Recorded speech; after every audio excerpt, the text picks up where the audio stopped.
Page number 18 निकालो, page number 80 please.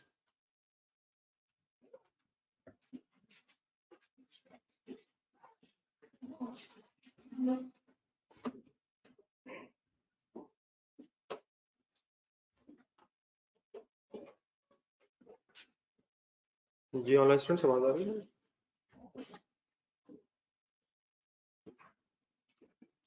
Question number 1 एक करना है, जरा पहले वाला रिवाइज करना है, एक दो पेजेस पीछे देखेंगे कल क्या बातें होनी थी, रिवाइज करना।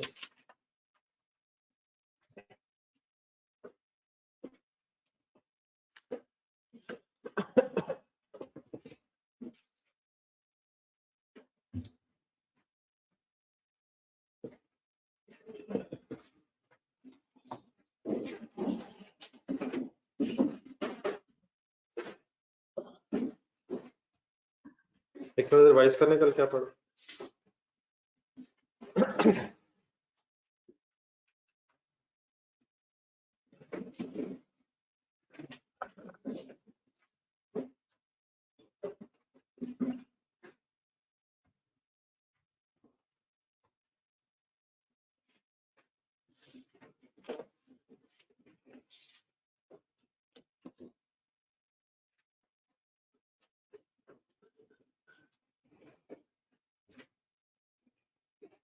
क्या होती है सर बोरिंग कॉस्ट?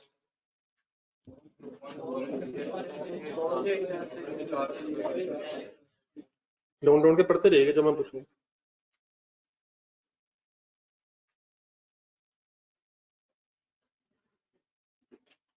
क्या ट्रीटमेंट होता है बोरिंग कॉस्ट का? एक्सपेंस रिकॉर्ड करते हैं अनलेस क्वालिफाइंग एसेट से रिलेटेड। अगर क्वालिफाइंग एसेट से रिलेटेड हो फिर क्या करते हैं? कैपिटलाइज का मतलब क्या होता है? क्वालिफाइंग एसेट किसे कहते हैं?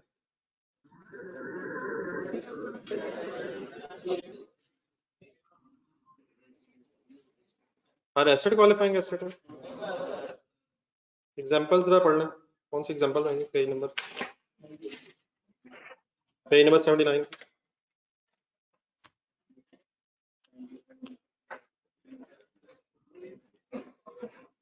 यूज करने वाले एसेट्स भी हो सकते हैं जिन्हें आपने यूज करना है, और सेल करने वाले एसेट्स भी क्वालिफाइंग एसेट हो सकते हैं। मैटर ये करेगा कि सब्सटेंशियल टाइम पीरियड लग रहा है या नहीं। लेकिन अगर एसेट्स एक्वायर किए हैं और वो यूजेबल या सेलेबल कंडीशन में, तो वो एसेट तो है लेकिन क्वालिफाइंग एसेट है। फर्नीचर है, व्हीकल है। देन फिर बोरिंग कॉस्ट की कैपिटलाइजेशन स्टार्ट कब होती है? पेज नंबर 80 पे आ रहा है। जब दो कंडीशन साइमल्टेनियसली मीट हो जाए। पढ़ ले जरा, देख। बोरिंग कॉस्ट इंकर हो रही हो और एक्सपेंडिचर्स इंकर हो रहे हैं ताकि एसेट कंप्लीट हो सके, वो स्टार्ट हो गई वो एक्टिविटीज, तो उस डेट पे बोरिंग कॉस्ट की कैपिटलाइजेशन स्टार्ट हो जाती है। फिर कब तक कंटिन्यू रहती है? जब तक बोरिंग कॉस्ट की कैपिटलाइजेशन सीज ना हो जाए। अब सीज कब हो जाती है? जब तक ऐसे सब्सटेंशियली कंप्लीट ना हो जाए। सब्सटेंशियली कंप्लीट का मतलब अवेलेबल फॉर यूज ना हो जाए। तो कमेंसमेंट ऑफ कैपिटलाइजेशन से लेके सीज ऑफ कैपिटलाइजेशन तक जो बोरिंग कॉस्ट है वो कैपिटलाइज होती है। देन फिर पिछले पेज पे चले जाए। बोरिंग कॉस्ट की कैपिटलाइजेशन के एंगल से फिर बोरिंग्स की दो टाइप्स हैं, स्पेसिफिक भी है और जनरल भी है। स्पेसिफिक की borrowing cost to be capitalize कैसे कैलकुलेट होती है? वर्ड्स पढ़ के जरा, पेज नंबर 79 के एंड पे लिखा होगा। Interest incurred on outstanding balance of loan में से क्या लेस हो सकता है?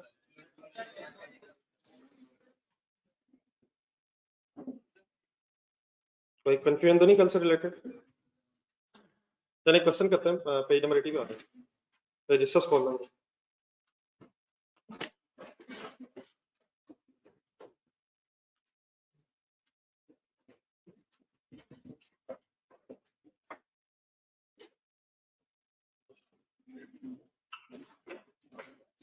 जी बेटा, जैसे कमेंसमेंट ऑफ कैपिटलाइजेशन की डेट आ जाएगी, बोरिंग कॉस्ट की कैपिटलाइजेशन की कमेंसमेंट की डेट आ जाएगी, वहां से फिर हम बोरिंग कॉस्ट की कैलकुलेशन शुरू कर देंगे।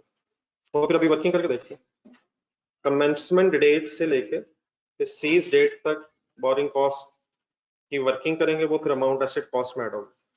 तो अब फिगर्स की बेस पे जरा बात कर लेते हैं। तो एग्जांपल्स उस एग्जांपल में फर्स्ट एग्जांपल में 1 सितंबर से ऑनवर्ड्स और सेकंड एग्जांपल में 15 दिसंबर से ऑनवर्ड्स बोरिंग कॉस्ट की कैपिटलाइजेशन होगी। बाकी वो होनी कैसे जरा फिगर्स आ जाए। ठीक है, करें स्टार्ट। चलिए पेन हाथ में पहले रखते हैं, क्वेश्चन पढ़ते पढ़ते कुछ चीजें जरा अंडरस्टैंड कर लीजिएगा मेरे साथ। Money limited began the construction of a new building on 1st February 2015। Page number please 80 है, क्वेश्चन नंबर 1 हो रहा है। डेट्स इंपॉर्टेंट होती है इन क्वेश्चंस में। तो कंस्ट्रक्शन स्टार्ट हुई है 1 फरवरी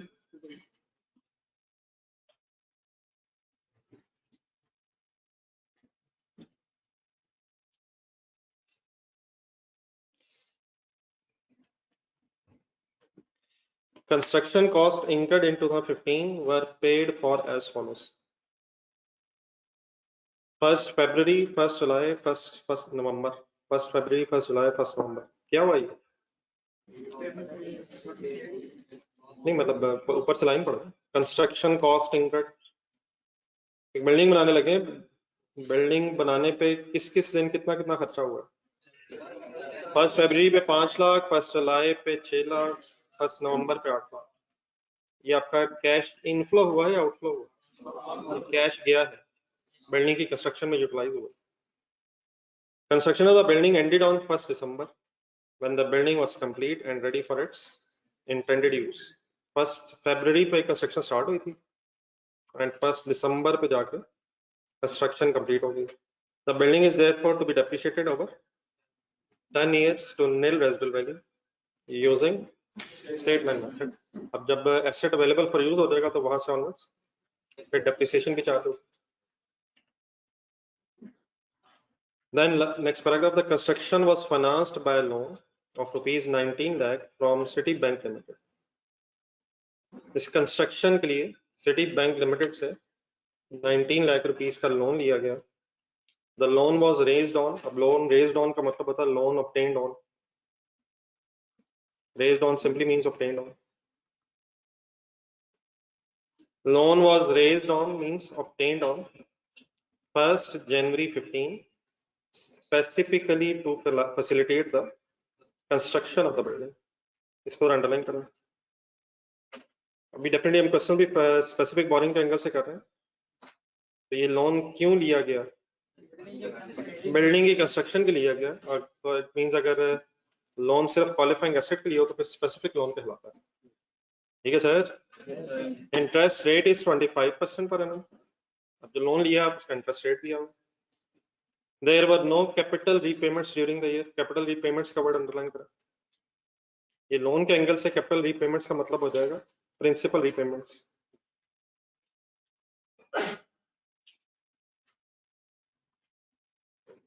ये कुछ वर्ड्स को एक्सप्लेन कर लीजिए। जब आप बैंक से लोन ले लेते हैं तो वो प्रिंसिपल भी वापस करना होता है और डेफिनेटली साथ में इंटरेस्ट भी देना होता है। तो कैपिटल रीपेमेंट्स का मतलब जो ओरिजिनल अमाउंट ली थी मींस प्रिंसिपल लिया था उसको वापस करने की बात हो रही है। तो इस साल वो कहता वापस कुछ नहीं किया। लिया कितना था? 19 लाख, लेकिन इस साल को रीपेमेंट नहीं हुई principal. then the surplus funds were invested at 20% per annum। Bank से जो लोन लिया उसका रेट क्या दिया? 25%। और सरप्लस फंड्स का वर्ड याद है कुछ?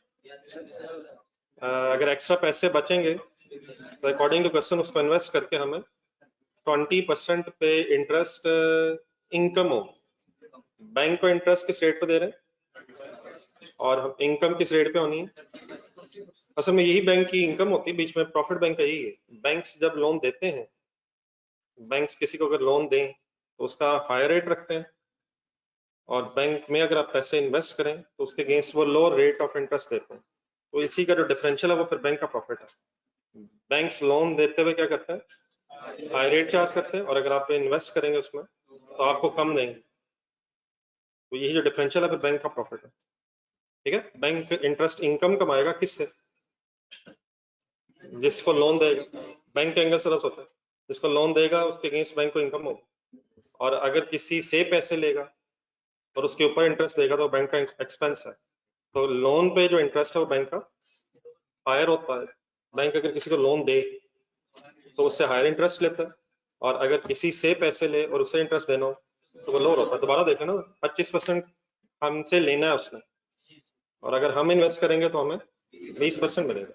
मान लीजिए मैंने वैसे बीच में बात की, अकॉर्डिंगली अब आप लोन का इंटरेस्ट है 25% पे कैलकुलेट करेंगे, और अगर कोई सरप्लस फंड्स बच गए तो उसके लिए फिर 20% रेट दिया।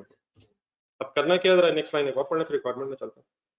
For the building is a qualifying asset for the purpose of IS 23। वैसे ऊपर अगर आप डेट्स देखें तो कंस्ट्रक्शन स्टार्ट कब हुई है, 1 फरवरी, और कंस्ट्रक्शन एंड हुई है 1 दिसंबर। सब्सटेंशियल टाइम पीरियड लग रहा है, ये सब्सटेंशियल टाइम पीरियड की अंडरस्टैंडिंग के लिए क्या डिसाइड हुआ था, तो ये अप्रोक्सीमेटली कितने मंथ्स बन रहे हैं, जरा काउंट करें। फरवरी का स्टार्ट नहीं, 11 नहीं बन रहे, काउंट करें 11 नहीं बड़ा प्लीज। दिसंबर का स्टार्ट है, फरवरी का भी स्टार्ट है, जनवरी भी बीच में नहीं है, और दिसंबर भी स्टार्ट हुआ है। तो गिन लेना, फरवरी से कहाँ तक गिनेंगे, दिसंबर तक या नवंबर तक। दिसंबर का तो भी स्टार्ट हुआ है, तो 10 मंथ्स बनते हैं। 10 मंथ्स, फरवरी, मार्च, अप्रैल, मई, जून, जुलाई, अगस्त, सितंबर, अक्टूबर, नवंबर, दिसंबर भी काउंट करो, दिसंबर का तो भी स्टार्ट हुआ। तो जनवरी का महीना भी कंस्ट्रक्शन नहीं हुई है, और 1 दिसंबर पे भी कंस्ट्रक्शन खत्म होगी। तो कौन से दो महीने जिनमें कंस्ट्रक्शन नहीं है, ना जनवरी में है ना एंड में दिसंबर में है। रिक्वायरमेंट में आते हैं, रिक्वायरमेंट्स 4 लिखी हुई। सबसे पहले ए रिक्वायरमेंट पढ़े, calculate the amount of borrowing cost that is eligible, that are eligible for capitalization. वो बोरिंग कॉस्ट आपने ढूंढनी है, कैलकुलेट करनी है जिसने कैपिटलाइज होना है। फिर बी और सी रिक्वायरमेंट्स भी हैं, डी भी है, पहले इसी की बहस कर लेते हैं। मैं रजिस्टर करूँ, अब इस बार ये छोटे छोटे क्वेश्चन है, लेकिन इन्हीं छोटे छोटे क्वेश्चन से अपने जरा सही कॉन्सेप्ट क्लियर कर लेना। एक एक वर्ड प्लीज जो मैं बोलूंगा कंसंट्रेशन सुनना है और उससे समझ के आगे चलना है। कैलकुलेटर्स की जरूरत पड़ेगी, रखें कैलकुलेटर्स, वर्किंग किया करें क्लास में, कभी भी वर्किंग हो रही है। फर्स्ट हेडिंग बनाए रिक्वायरमेंट है, बल्कि बिजनेस नेम लिख लिया करें, मनी लिमिटेड।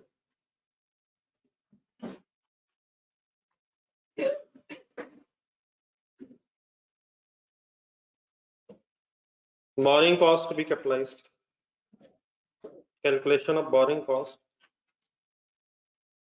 ये ऑनलाइन स्टूडेंट साथ हैं प्लीज।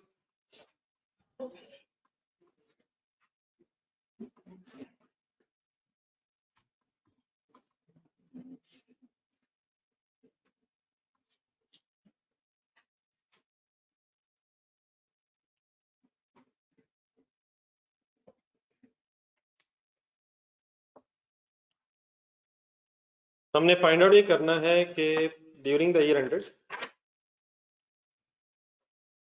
31 दिसंबर 15 कितनी borrowing cost capitalize means asset की कॉस्ट में ऐड हो रही है। अब क्वेश्चन बेटा जितने मर्जी मुश्किल हो जाए वो भी होते जाएंगे, लेकिन आपने बेसिक्स अपने जहन में रखनी है। Borrowing cost to be capitalized अगर आपने वर्किंग करनी है तो सबसे पहली चीज जो आपके जहन में आनी चाहिए क्वेश्चन देख के, आपने डिसाइड ये करना है कि स्पेसिफिक बोरिंग्स का सवाल है या जनरल बोरिंग्स का। तो डेफिनेटली इस वक्त हमने जनरल बोरिंग्स को डिस्कस नहीं किया हुआ, लेकिन हमेशा क्वेश्चन करने से पहले, borrowing cost to be capitalize करने से पहले आपका डिसीजन क्या होना चाहिए कि स्पेसिफिक है या जनरल है। तो फिलहाल ये कौन सी बोरिंग्स है, स्पेसिफिक बोरिंग्स है, और अगर ये स्पेसिफिक बोरिंग्स है तो आप borrowing cost to be capitalize का फॉर्मूला फिर आपके जहन में आना चाहिए। हमने दो चीजें ढूंढनी है, ढूंढ ले रबर्ट्स क्या लिखेगा फिर, amount of interest incurred on outstanding balance of loan, और उसमें से फिर इन्वेस्टमेंट इनकम इफ एनी अगर है तो उसे लेस करना है। तो वर्ड्स लिख लें फिर उसको एक्सप्लेन करते हैं, उसकी वर्किंग करते हैं। सबसे पहले आप ढूंढेंगे अमाउंट ऑफ इंटरेस्ट इनकर्ड। अभी फर्स्ट क्वेश्चन है, जरा थोड़ा सा डिटेल में जरा लिख के अपने सामने रिवाइज कर लो। Amount of interest incurred on outstanding balance of loan.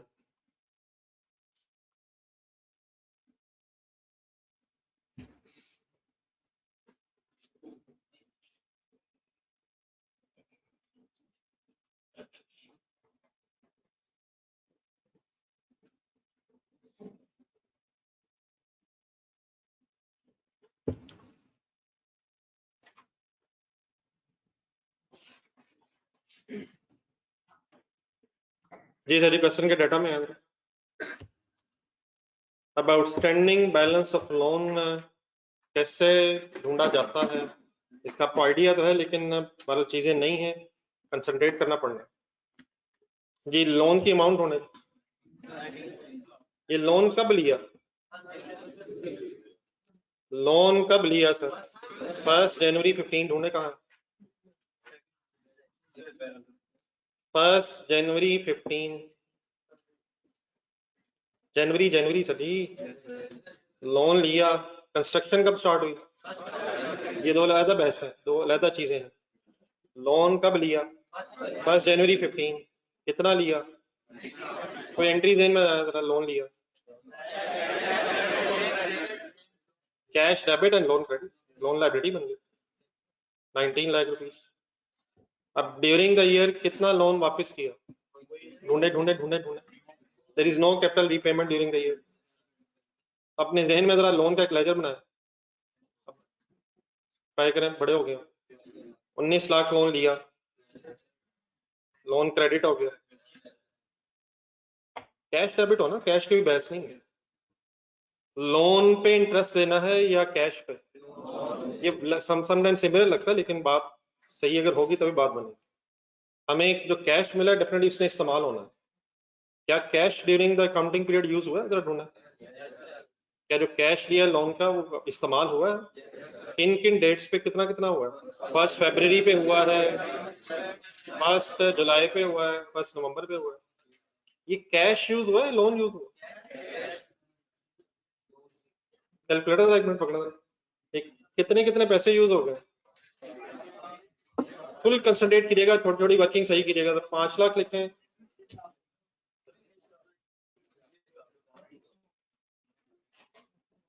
ये टोटल बना 19 लाख, तो इसका मतलब लोन खत्म हो गया।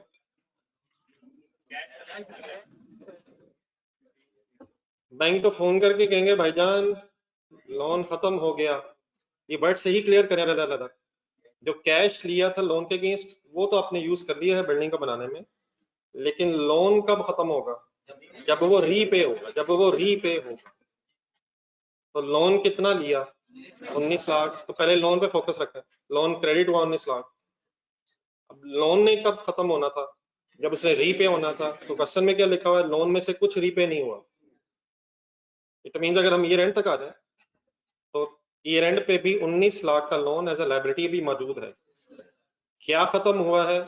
कैश खत्म हुआ है, बिल्डिंग में इस्तेमाल हुआ है, लेकिन लोन तो तब खत्म होगा जब हम लोन रीपे करें। तो जब आप इंटरेस्ट इनकम की वर्किंग करेंगे उस वक्त आपके जहन में लोन होना चाहिए कि लोन कब लिया, किस दिन वापस किया अगर किया तो। ठीक है, तो लोन के एंगल से आपने इंटरेस्ट इनकम की वर्किंग करनी है। हाँ, जब हम ये कैलकुलेट कर रहे होंगे कि सरप्लस फंड्स थे या नहीं, फिर हम किस चीज को देखेंगे? फिर हम अपने कैश को देखेंगे। मसलन कैसे? कैश कितना आया था? 19 लाख। किस दिन आया था? सही डेट, सही डेट्स 1 जनवरी पे ही आया। वो भी मैं बहस करता हूँ कि हमारी कमेंसमेंट डेट क्या होनी चाहिए वगैरह, वो भी डिस्कस करते हैं। लेकिन 1 जनवरी पे जब लोन लिया तो 19 लाख रुपया कैश भी आ जाएगा। फर्स्ट टाइम कैश कितना यूज हुआ? 1 फरवरी को 5 लाख कैश इस्तेमाल हुआ, कैश यूज हुआ। कैश बढ़ा या कम हुआ? कैश कम हुआ। कंस्ट्रक्शन में अगर इस्तेमाल हो गया तो कैश कम हो गया। 19 लाख में से 5 लाख अगर कैश कम हो गया तो कितना अभी भी रिमेनिंग रह गया? 14 लाख। 19 लाख माइनस 5 लाख, 14 लाख। किस दिन बचा? किस दिन बचा? किस दिन बचा? किस दिन बचा? किस दिन बचा मेरे भाई? किस दिन बचा? 19 लाख किस दिन कैश आया? 1 जनवरी को। 1 फरवरी को कितना यूज हुआ?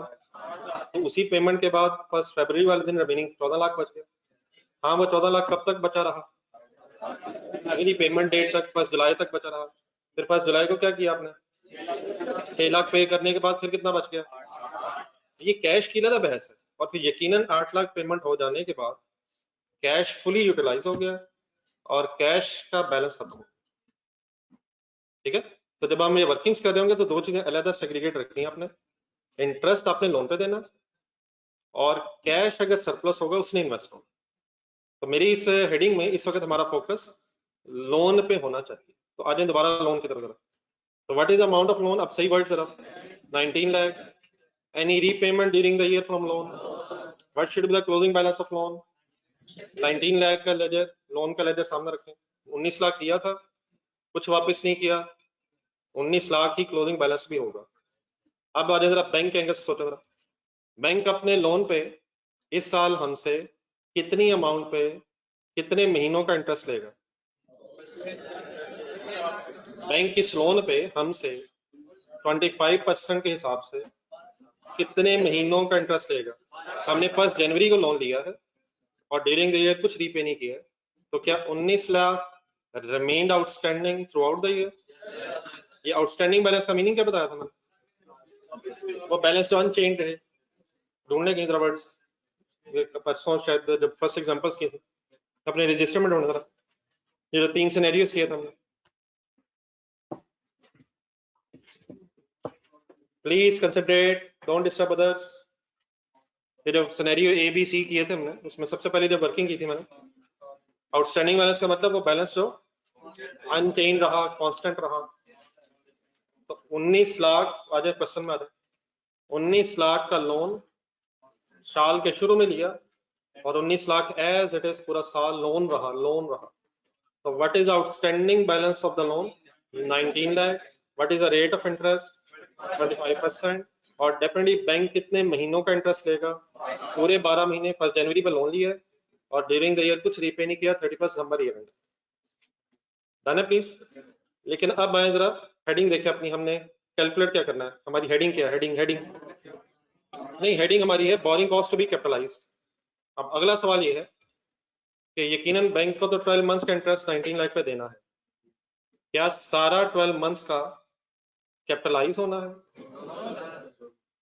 अब नेक्स्ट क्वेश्चन ये है, तो इसका डिसीजन कैसे होगा? अब हमें कमेंसमेंट डेट ढूंढनी पड़ेगी कि बोरिंग कॉस्ट की कमेंसमेंट, कैपिटलाइजेशन की कमेंसमेंट कब होती है और फिर उसकी कोई सीज डेट भी अगर हो तो वो कब होती है। तो इसी क्वेश्चन नंबर 1 के ऊपर चले जाए जहां कल हम पढ़ रहे थे, पेज नंबर 80 के स्टार्ट पे ही है। अब जो ऊपर वाली 2 लाइंस है, बोरिंग कॉस्ट की कमेंसमेंट, कैपिटलाइजेशन की कमेंसमेंट डेट, उन दोनों लाइंस को जरा ज़हन में रखें, क्वेश्चन पे जरा अप्लाई करना है। सबसे पहले क्या ढूंढना होता है?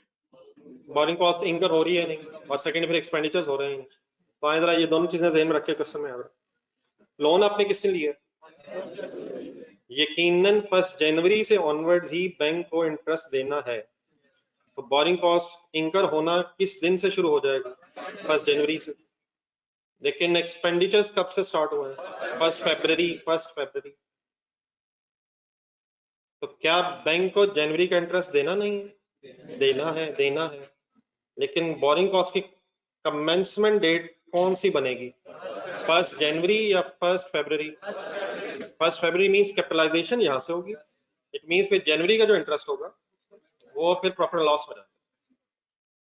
तो हमने कैलकुलेट ये करना है कि कैपिटलाइजेशन कब से होनी है, बल्कि हमने कैलकुलेट करना है बोरिंग कॉस्ट कैपिटलाइज कितनी होनी है। तो what is the starting date जहां से बोरिंग कॉस्ट की कैपिटलाइजेशन होनी है? Why not 1 January? इंटरेस्ट इंकर हो रहा था लेकिन अभी एक्सपेंडिचर्स इंकर होना शुरू नहीं हुए थे, तो 1 फरवरी पे अब एक्सपेंडिचर्स भी इंकर होना शुरू हो गए और बोरिंग कॉस्ट तो इंकर होना शुरू हो ही गई थी जनवरी से। तो 1 फरवरी से ऑनवर्ड्स अब हम कैपिटलाइजेशन की वर्किंग स्टार्ट करेंगे। दूसरा डिसीजन लें, बोरिंग कॉस्ट की कैपिटलाइजेशन सीज कब होती है? जब एग्जैक्टली सही वर्ड जरा ध्यान में रखें, जब एसेट सब्सटेंशियली कंप्लीट हो जाएगा, which means asset available for use हो जाएगा। तो अपने क्वेश्चन में याद रख, क्या हमारे क्वेश्चन नंबर 1 में एसेट कंप्लीट हो गया है? इस दिन कंप्लीट हो गया 1 दिसंबर, ऐसे ही सर। तो फाइनली फिर इसका मतलब है कि हम 1 फरवरी से लेके 1 दिसंबर तक का जो इंटरेस्ट बनता है ये कैपिटलाइज करेंगे। और ये अंडरस्टूड बात है कि जिस टाइम पीरियड की हम बोरिंग कॉस्ट कैपिटलाइज नहीं कर रहे, मींस जनवरी और दिसंबर, अगर इस टाइम पीरियड में बोरिंग कॉस्ट इंकर हो रही है, जो डेफिनेटली हो रही है, वो फिर प्रॉफिट एंड लॉस में जाएगी। अब आए जरा मैं लिख के फाइनल करें सारी बहस। तरीका क्या है? सबसे पहले मैंने क्या ढूंढा? आउटस्टैंडिंग बैलेंस ऑफ लोन, ठीक है जी, 19 लाख मल्टीप्लाइड बाय रेट बताएं 25% लोन का rate, and then multiplied by, दोबारा सुन लें, बनता 12 महीनों का ही है, बनता 12 महीनों ही का है, लेकिन मैं 10/12 क्यों कर रहा हूं? क्योंकि हमने बोरिंग कॉस्ट को भी कैपिटलाइज की वर्किंग करनी है। ये 10 कहां से कहां तक है? 1 फरवरी टू 1 दिसंबर, प्लीज काउंट कर लीजिएगा वरना ऐसे ही लगेगा ये 11 महीने। फरवरी मींस जनवरी कंसिडर नहीं हो रहा, और 1 दिसंबर मींस दिसंबर भी कंसिडर नहीं होना। डेफिनेटली 30 नवंबर भी लिखा जा सकता है, लेकिन 1 दिसंबर डेफिनेटली मींस अभी पूरा महीना दिसंबर का रहता है। तो काउंट कर लें प्लीज, आई होप के हो गए हैं। आंसर बताइएगा। 395। अब राउंड ऑफ कीजिएगा जहां जहां जरूरत है। 833 पे बात खत्म करने, पॉइंट्स में चला गया आंसर। ये काइंडली साथ स्पेसिफाई करना है टाइम पीरियड।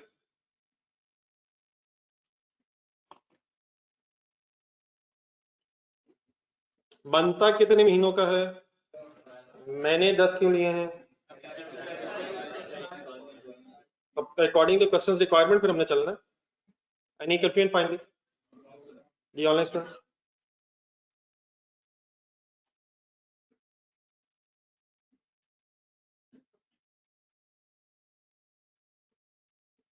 जी नेक्स्ट हेडिंग लिखें सर। अब क्या ढूंढना है? लेस पूरे वर्ड्स लिखें जरा ढूंढ के, पूरे वर्ड्स लिखें फिलहाल याद करें जरा। इन्वेस्टमेंट इनकम में फैनी आगे ऑन टेम्पररी इन्वेस्टमेंट और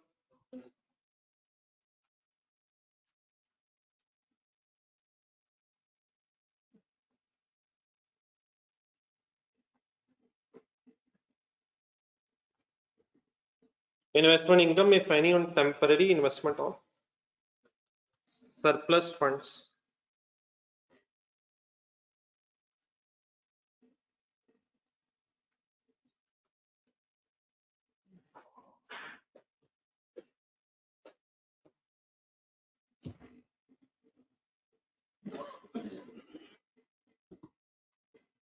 इंटरेस्ट इंकर्ड कैलकुलेट करने का तरीका ये है कि हम लोन पे फोकस करें, और इन्वेस्टमेंट इनकम अगर ढूंढनी हमने तो अब हमें सरप्लस फंड्स का डिसीजन लेना होगा। ये वर्ड्स नोट कर ली, ये इसके नीचे जरा 2-3 लाइनें रखें, इसको जरा मैं थोड़ा सा डिटेल में एक्सप्लेन करना चाह रहा हूँ। फिलहाल क्वेश्चन नंबर 1 है तो एक वर्किंग 1 करें। इसके नीचे जहां आपने हेडिंग लिखी है इसके नीचे 2-3 लाइनें छोड़ दो जरा, एक वर्किंग 1 में आ कैलकुलेशन ऑफ सरप्लस फंड्स।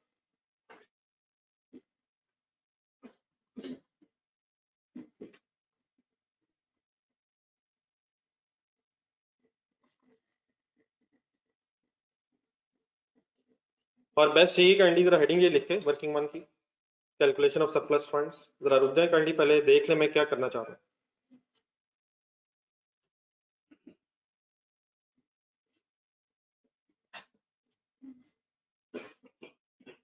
किसकी वर्किंग करने लगा? सरप्लस फंड्स का मतलब सरप्लस पैसे, सरप्लस कैश। क्वेश्चन देखने आपने पहले मुझे 3-4 लाइनें लिखवानी है, आपने बल्कि बताया भी था शायद मेरे। लोन के अगेंस्ट कैश कब रिसीव हुआ? अच्छा वंस अगेन पहले पूरी हम बात कर लेंगे, बाद में फिर देखेंगे कि किस टाइम पीरियड की बोरिंग कॉस्ट, अभी किस टाइम की सरप्लस इन फंड्स की जो इन्वेस्टमेंट है वो बोरिंग कॉस्ट की कैपिटलाइजेशन से माइनस होनी है। तो पहले पूरा क्वेश्चन एक सेकंड अंडरस्टैंड कर लीजिएगा। आप बताएं 19 लाख का कैश किस दिन आ गया होगा? कैश फ्रॉम, पहले बात मेरी पूरी सुन लीजिएगा।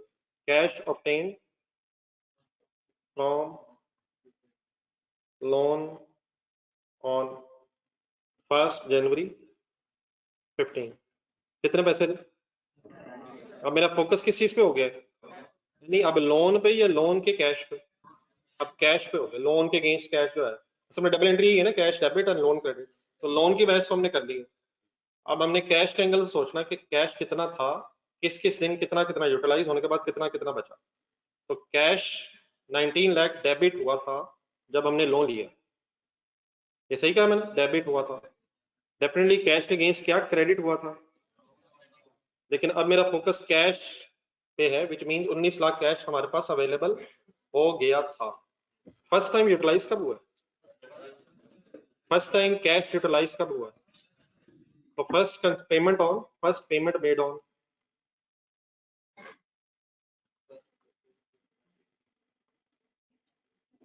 डेट्स फाइनल करें पहले। 1 फरवरी 15, कितने पैसे? इस पेमेंट से कैश बढ़ा या कम हुआ? कैश क्रेडिट हुआ। कितना रह गया 14 लाख। किस दिन रह गया 1 फरवरी पे रह गया ना। 5 लाख देने के बाद अब हमारे पास 14 लाख रिमेनिंग रह गया होगा। कंप्लीट करवाया आगे। सेकंड पेमेंट कब हुई जाके? सेकंड पेमेंट मेड ऑन 1 जुलाई 2015। उसके कितने पैसे दिए हुए? 6 लाख। कैलकुलेटर डेफिनेटली अलाउड है, जरूरत पड़े तो करें वर्किंग। अब कितने में से कितना इस्तेमाल हुआ? 14 लाख रह गया था उस वक्त, 6 लाख यूज होने के बाद 8 लाख रिमेनिंग बच गया होगा 1 जुलाई पे, 1 जुलाई 15 पे। फाइनली थर्ड पेमेंट कब हुई है? थर्ड पेमेंट मेड ऑन 1 नवंबर 15। कितने पैसे? 8 लाख। 8 लाख पूरा का पूरा 1 नवंबर पे इस्तेमाल हो जाने के बाद किस दिन कैश का बैलेंस खत्म हो गया? 1 नवंबर पे कैश खत्म हो गया। आपने करना ये कर लिए, थोड़ी सी वर्किंग लिखें, लेकिन इस वर्किंग के साथ जरा थोड़ी स्पेस रखनी है। हो सकता है पॉसिबल, तो थोड़ा सा एंड में स्पेस रखे रखिए।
जी हो गया।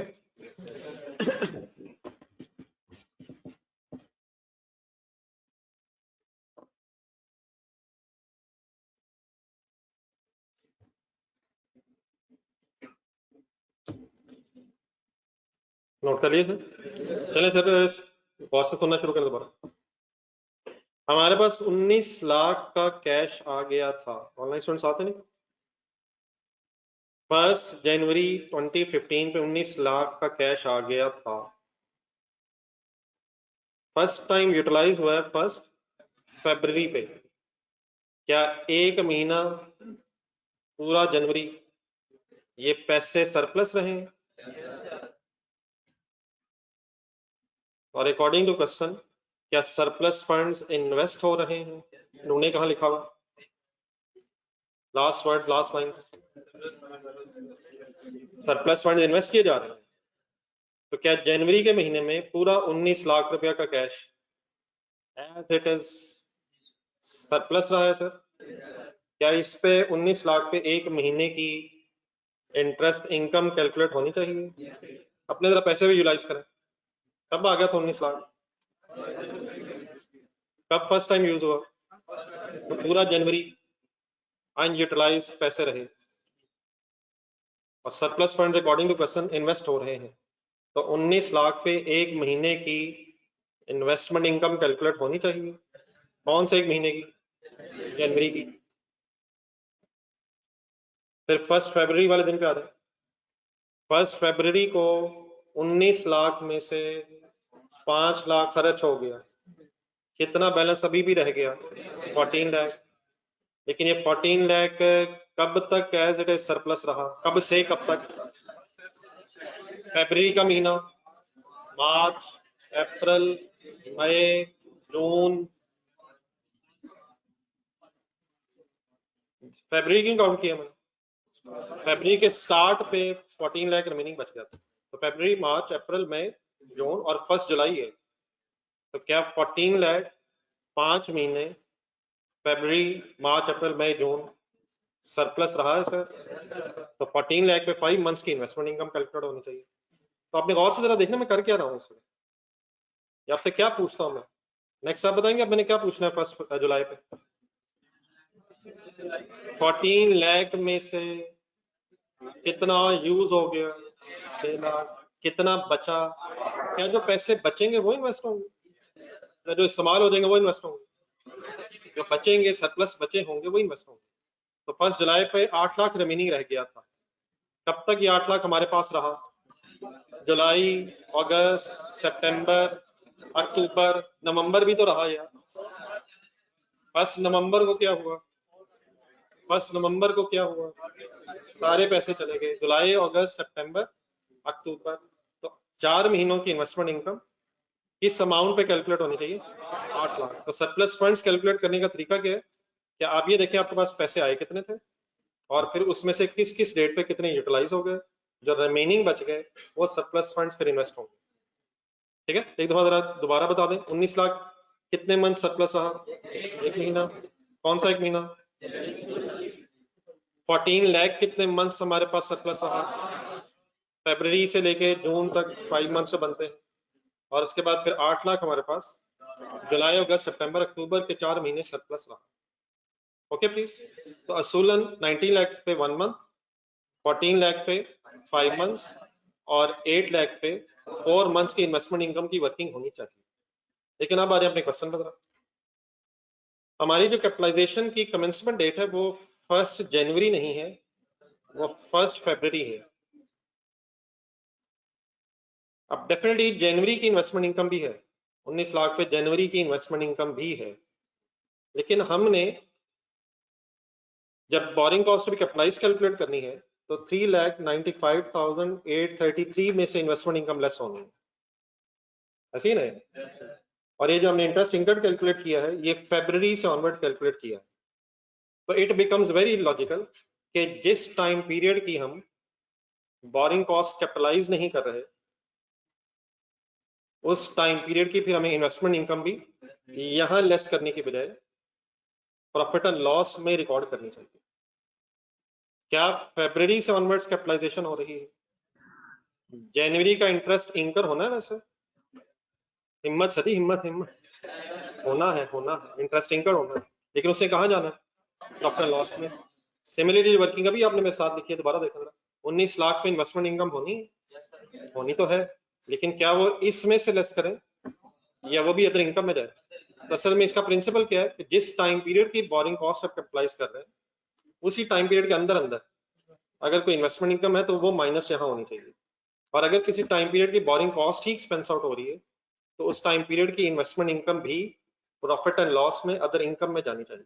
ये मेरे वर्ड्स कुछ क्लियर हो रहे हैं? ऊपर क्वेश्चन नंबर 1 के ऊपर एक पैराग्राफ लिखा हुआ है, जरा इंपॉर्टेंट पॉइंट्स की हेडिंग है, ये मिल रही?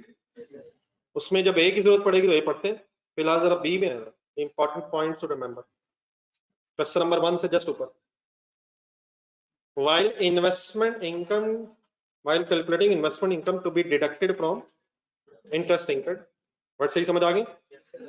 We will consider only that time period for which the interest incurred is capitalized. इसका पढ़ के अगर अपने लफ्जों में बता दें क्या कह रहा है? जिस टाइम पीरियड में बोरिंग कॉस्ट की कैपिटलाइजेशन होगी उसी टाइम पीरियड के अंदर अंदर अगर कोई इन्वेस्टमेंट इनकम है वही इस वर्किंग में लेस होगी। In other words commencement date से लेके सीज डेट तक की बोरिंग कॉस्ट कैपिटलाइज होगी, और इसी कमेंसमेंट और सीज डेट के दौरान में अगर सरप्लस फंड्स इन्वेस्ट होके कोई इनकम हुई है तो वो माइनस होगी। ऑब्वियसली अगर कमेंसमेंट से पहले की कोई इन्वेस्टमेंट इनकम है या सीज के बाद अगर कोई बचेगी तो वो फिर यहाँ लेस होने की बजाय प्रॉफिट एंड लॉस में किधर जाएगी इनकम? अदर इनकम में interest income, other income, normally sale income is the main income. I hope कि मैं कुछ समझा सका हूँ। क्या मैं ये कहना चाह रहा हूँ कि 19 लाख पे इनकम कैलकुलेट नहीं होनी? कैलकुलेट भी होनी है, रिकॉर्ड भी होनी है, लेकिन कहाँ की बजाय कहाँ? हमारी इस वर्किंग की बजाय प्रॉफिट एंड लॉस में। तो क्योंकि हमारा फोकस इस वक्त क्वेश्चन की रिक्वायरमेंट में है कि borrowing cost to be capitalize calculate करनी है, तो मैं अपनी वर्किंग देयरफॉर 19 लाख रुपए से शुरू करूं या 14 लाख रुपीस से शुरू करूं? अब फाइनली जरा कंक्लूड कर दे मेरी बात। 1 जनवरी 15 से वर्किंग करूं या 1 फरवरी 15 से? मीन्स टू से 19 लाख पे मैं वर्किंग इसलिए नहीं कर रहा क्योंकि वो हमारी कमेंसमेंट डेट से पहले की बात। कुछ कंफ्यूजन तो नहीं हो रही? किस टाइम पीरियड के अंदर अंदर बोरिंग कॉस्ट की कैपिटलाइजेशन करते हुए इन्वेस्टमेंट इनकम ने माइनस होना है? कमेंसमेंट से लेके सीज डेट तक, विच इन दिस केस मींस 1 फरवरी से लेकर 1 दिसंबर के दौरान हमने सोचना है अगर कोई इन्वेस्टमेंट इनकम करूं वर्किंग। तो कहां से शुरू करना, फिगर बता दे पहले। और 1 मिनट जरा मैंने आपको जगह छुड़ाई थी इसलिए कि आप वर्किंग साथ कर लें, लेकिन मुझे जरा करवा देगा। अब 14 लाख क्या है? रिमेनिंग सरप्लस फंड्स है 1 फरवरी। जी ऑनलाइन फंड्स आते नहीं, कोई कंफ्यूजन यहाँ तक?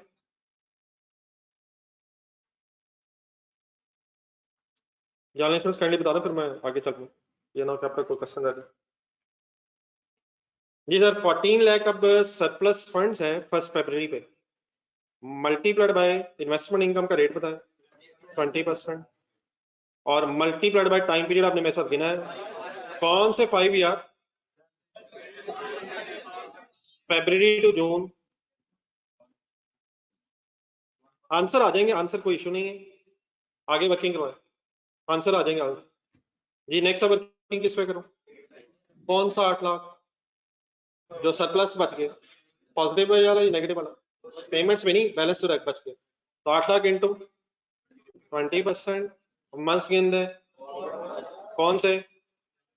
जुलाई to July to July to October बनेगा। जुलाई, अगस्त, सितंबर, अक्टूबर।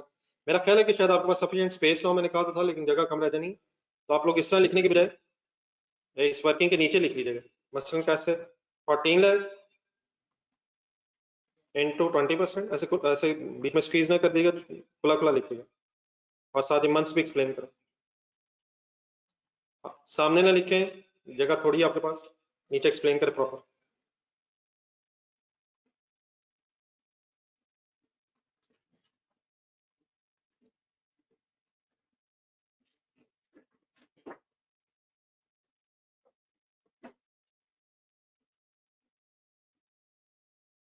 लिखे फिर सॉल्व करते हैं।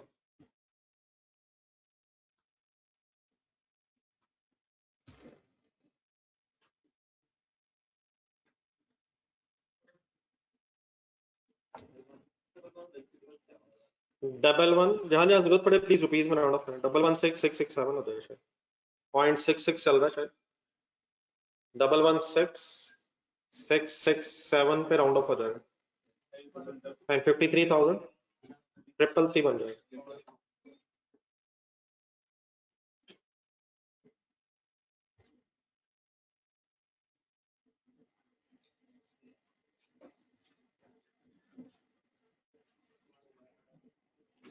देन इन दोनों को टोटल करके क्या पता चल जाएगा? टोटल इन्वेस्टमेंट इनकम जो हमारे इस टाइम पीरियड में हुई है। हाँ टोटल कर, समझ आ रहा है क्या हो रहा है?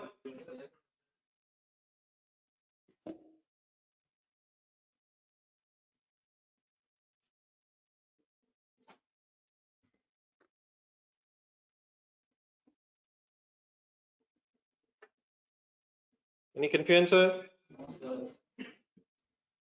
जरा वर्किंग देख के बताइएगा। मैंने इसमें फरवरी से स्टार्ट तो किया है, लेकिन अक्टूबर पे क्यों रुक गया हूँ? ये तो नवंबर तक कैपिटलाइजेशन हुई है यार, तो नवंबर के महीने में सरप्लस फंड्स कितने हैं यार? कुछ ना कुछ है। पैसे किस दिन खत्म हो गए? 1 नवंबर पे ही खत्म हो गए, तो नवंबर के महीने में सरप्लस फंड्स ही नहीं है, तो डेफिनेटली फिर इन्वेस्टमेंट इनकम भी नहीं। ठीक है जी। अब आ जाए कंडी, ये जो फिगर्स हमने सॉल्व कर ली है, इसको मैंने ऊपर आपके पास जगह छुड़वाई थी, ये यूज कहाँ होनी है? 170,000 कहाँ लेके जाएं? लेस करें, लेस करें, लेस करें, फाइनल ना वर्किंग करें, interest incurred minus investment income. अब फाइनली किस चीज की अमाउंट आ जाएगी? Amount of borrowing cost to be capitalized. हाँ जी, 225,833।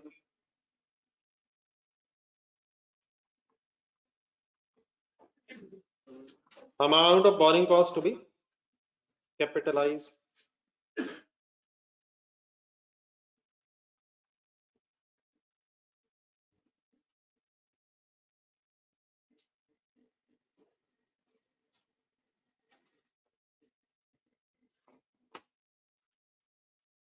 जी मतलब जनवरी जो है वो कमेंसमेंट ऑफ कैपिटलाइजेशन से पहले का महीना है।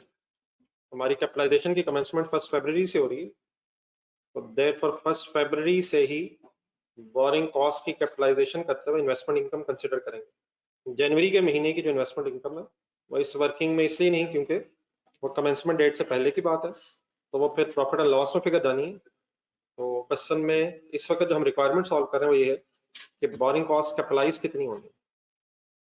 ठीक है मतलब फॉर यू मैच है।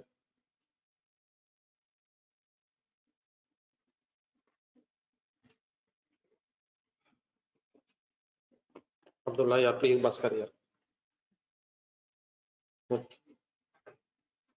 आप लोग प्लीज रेगुलरली पढ़ा करें, इस तरह की बातें फिर डेफिनेटली इंतहाई कंफ्यूजिंग हो जाती हैं। एक सवाल आया जी 225,833, गौर से देखें कहीं आप भी खुदा ना खासा उधर ना चलेगा। ये क्या है 225,833? अब ये जो 225,833 है ये 19 लाख के लोन में फिगर जमा हो जाएगी। सर जाने दो खुदा के लिए, मतलब ये क्या मजाक कर, ये डेफिनेटली कहीं प्लस होनी है लेकिन लोन में प्लस हो जानी। कैपिटलाइज का मतलब क्या है? कौन सा एसेट बन रहा है? पहली लाइन में देखें सर, बिल्डिंग बन रही है, बिल्डिंग की जो कॉस्ट होगी उसमें डेफिनेटली इसका प्लस होना, लोन में इसमें क्यों प्लस होना? क्या लोन बढ़ जाना इससे या एसेट बढ़ जाना इससे? कैपिटलाइज का मतलब एसेट की कॉस्ट में जाना। आई सेकंड रिक्वायरमेंट कर ही ना फटाफट। कहता है बी रिक्वायरमेंट, अब जहां भी आपके पास स्पेस है वहीं लिखेगा खुला खुला। ये ठीक है वैसा? तो सॉरी अब्दुल्ला, लोन में कैपिटलाइज नहीं होना बेटा, एसेट में कैपिटलाइज होना है, बिल्डिंग में कैपिटलाइज होना। ये बी रिक्वायरमेंट पढ़िए क्या? हाँ जी, डेप्रिसिएशन कैलकुलेट करनी है, तो लिखे depreciation for the year ended, depreciation for the year ended 31 December 2015। जी नहीं, वो भी वर्किंग कर लेते हैं, डेफिनेटली वही होगा जो इंशाल्लाह आपका पता है।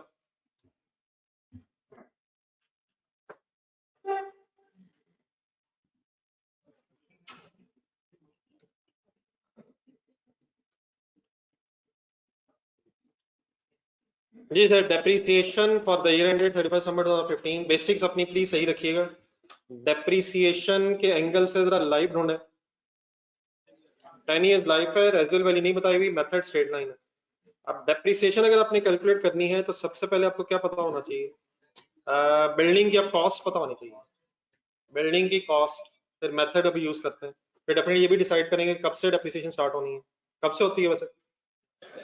एसेट अवेलेबल फॉर यूज होता था, तो क्या during the year asset available for use हुआ? 1 दिसंबर पे हुआ है। ठीक है, सबसे पहले हमें चाहिए कॉस्ट। अब ये देखना ये कि ये बिल्डिंग बनाने में हमारी कॉस्ट लगी कितनी है, नहीं लिख लेते ना, लिख के लेते कॉस्ट ऑफ बिल्डिंग, इस बिल्डिंग को बनाते बनाते हमारी कितनी कॉस्ट इंकर हुई है। ये फिगर्स ठीक है, आपको पता है, शायद उसी को थोड़ा एक्सप्लेन कर रहा हूँ मैं। क्या इस बिल्डिंग को बनाने में कुछ एक्सपेंडिचर्स हुए, कोई कंस्ट्रक्शन कॉस्ट इंकर हुई है? तो सर जी दो चीजें अब ढूंढा करनी है यहाँ हमने, अगर कॉस्ट कैलकुलेट करनी है एसेट की, एक तो पहले मैं एक्सपेंडिचर्स वर्ड लिख रहा हूँ, तो डेफिनेटली कॉस्ट इंकर्ड के लिए कंस्ट्रक्शन कॉस्ट इंकर्ड ऊपर जाएगा। इस बिल्डिंग को बनाने में कौन कौन सा एक्सपेंडिचर हुआ है, किस किस अमाउंट का? 5 लाख, 5 लाख, 6 लाख और 8 लाख। तो डेफिनेटली इसका सम किया तो टोटल 19 लाख का कैश इस्तेमाल हो गया था बिल्डिंग को बनाने में। तो ये क्या है, 19 लाख एक्सपेंडिचर्स हुए हैं बिल्डिंग को बनाने में, मटेरियल लगा है, लेबर कॉस्ट लगी है, जो भी हमने बिल्डिंग पे खर्चा किया। लेकिन क्या इस 19 लाख में अब बोरिंग कॉस्ट भी कुछ ऐड होनी है?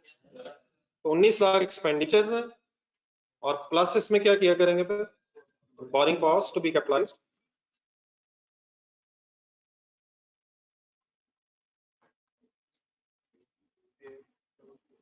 Borrowing cost to be capitalized की फिगर आपकी रिक्वायरमेंट ए से आ जाएगी। ये समझ आ रही प्लीज क्या कर रहा हूँ? कुछ खर्चे हुए और इस बिल्डिंग को बनाने के लिए जो लोन लिया था उससे रेलेवेंट जो बोरिंग कॉस्ट की कैपिटलाइजेशन बनी है दैट इज 225,833। अब ये जो मैंने 19 लाख यहाँ लिखा है, ये मैंने बिल्डिंग पे जो कॉस्ट आई है वो लिखी है या लोन लिखा है? नहीं, ये वर्ड सही ना हो तो ये वही होगा, ये वो बिल्डिंग पे कॉस्ट इंकर हुई है जो 5 लाख, 6 लाख और 8 लाख, उसका सम 19 लाख पूरा बन गया। इट मीन सारा लोन का कैश शायद इस्तेमाल हो गया, इसकी फिगर से मैच हुई हुई है। लेकिन ये मैंने एक्सपेंडिचर्स लिखे हैं जो बिल्डिंग को बनाने पे हमारे इंकर हुए, और प्लस मैंने इसमें क्या कर दिया, जब बोरिंग कॉस्ट कैपिटलाइज हुई। ठीक है, इन अदर वर्ड्स टोटल की जगह 2,125,833, this is finally the cost of this building, total cost of this building। तो अगर बोरिंग कॉस्ट ने कैपिटलाइज होना तो उसका मतलब उसने एसेट की कॉस्ट में ऐड हो जाना। ठीक है, तो अब्दुल्ला आप अपने काइंडली अगर वर्ड जरा अलग कर लें, मेरा ख्याल है वो जरा बेहतर रहेगा। ये लोन में नहीं प्लस हुआ, ये 19 लाख के एक्सपेंडिचर्स में इंटरेस्ट प्लस हुआ।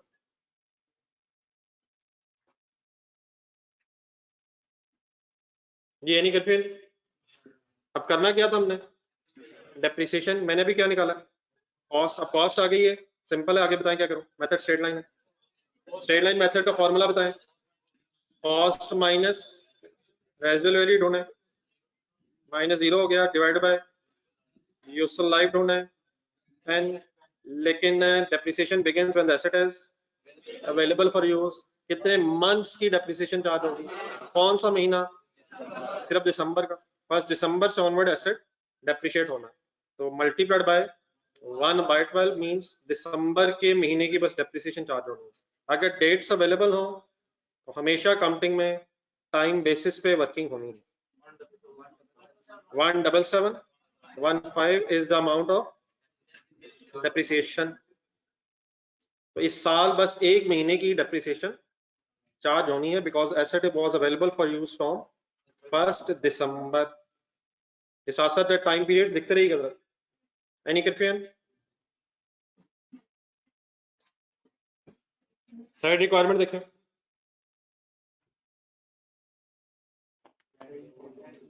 Calculate the carrying amount of the building. ये कैरिंग अमाउंट किसे कहते हैं? WDV, बिल्कुल ठीक है जी। लिखे heading carrying amount as at 31 December 2015।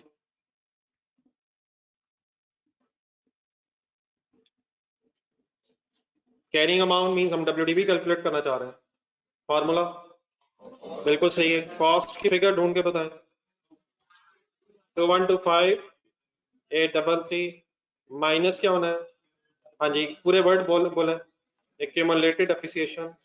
लेकिन डेफिनेटली क्योंकि पहला ही साल है इसलिए इसी साल के एक महीने की जो डेप्रिसिएशन है यही फिलहाल एक्यूमुलेटेड भी है। डन है sir? The cost minus accumulated depreciation, finally carrying amount is 210,818।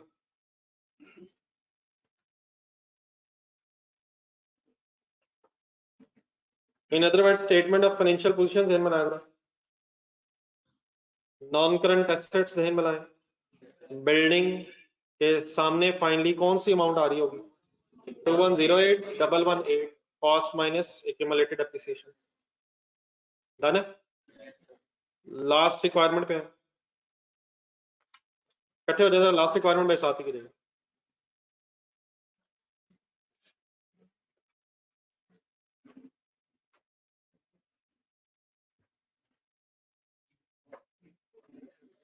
Regularity भी इंश्योर करें और काइंडली प्लीज टाइम पे भी आने की कोशिश करें।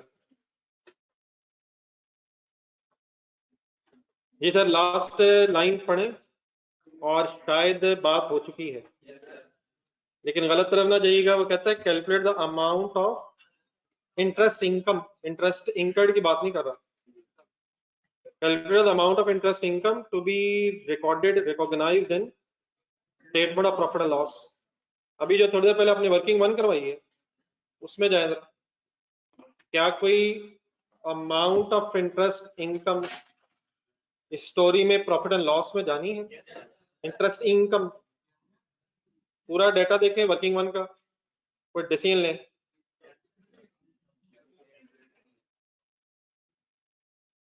ये सारी interest income profit and loss में जानी है, या जिस टाइम पीरियड की कैपिटलाइजेशन से पहले या बाद की थी वो जानी है? तब सरप्लस फंड्स की वर्किंग जरा देख लें, क्या 19 लाख पे एक महीने की interest income profit and loss में रिकॉर्ड होनी है? और जो दिसंबर की इंटरेस्ट इनकम है, दिसंबर की इंटरेस्ट इनकम ही नहीं है। अब इसे कंफ्यूज नहीं करना है। फर्स्ट वर्किंग में जाए जहां ये borrowing cost to be capitalize की वर्किंग कर रहा था। अगर क्वेश्चन में ये लिखा होता calculate the amount of interest incurred to be recognized in profit and loss, पहली वर्किंग देखें 19 लाख वाली, ये जो 19 लाख इंटू 10/12 किया था मैंने, लोन का इंटरेस्ट।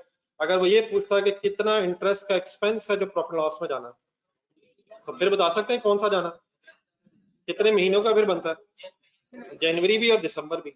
जो 12 महीनों का इंटरेस्ट है उसमें से 2 महीनों का इंटरेस्ट प्रॉफिट लॉस में जाना था।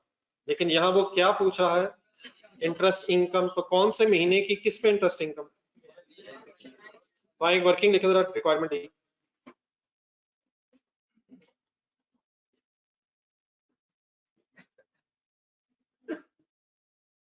जी वकार साहब, ऐसे ही होगा।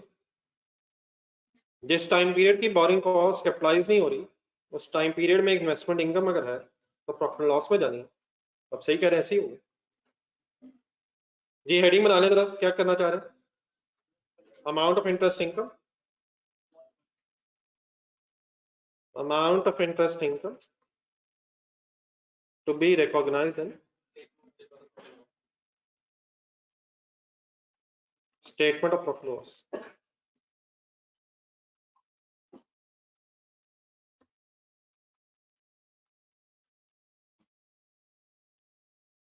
जी सॉल्व करवा दो, पूरी फिगर्स लिखो। 19 lakh multiplied by 20% and multiplied by 1 final है। जनवरी में 19 लाख सरप्लस रहा था, वो फिर अब प्रॉफिट एंड लॉस में जाएगा। फिगर आ जाएगी हमारी 31667,667।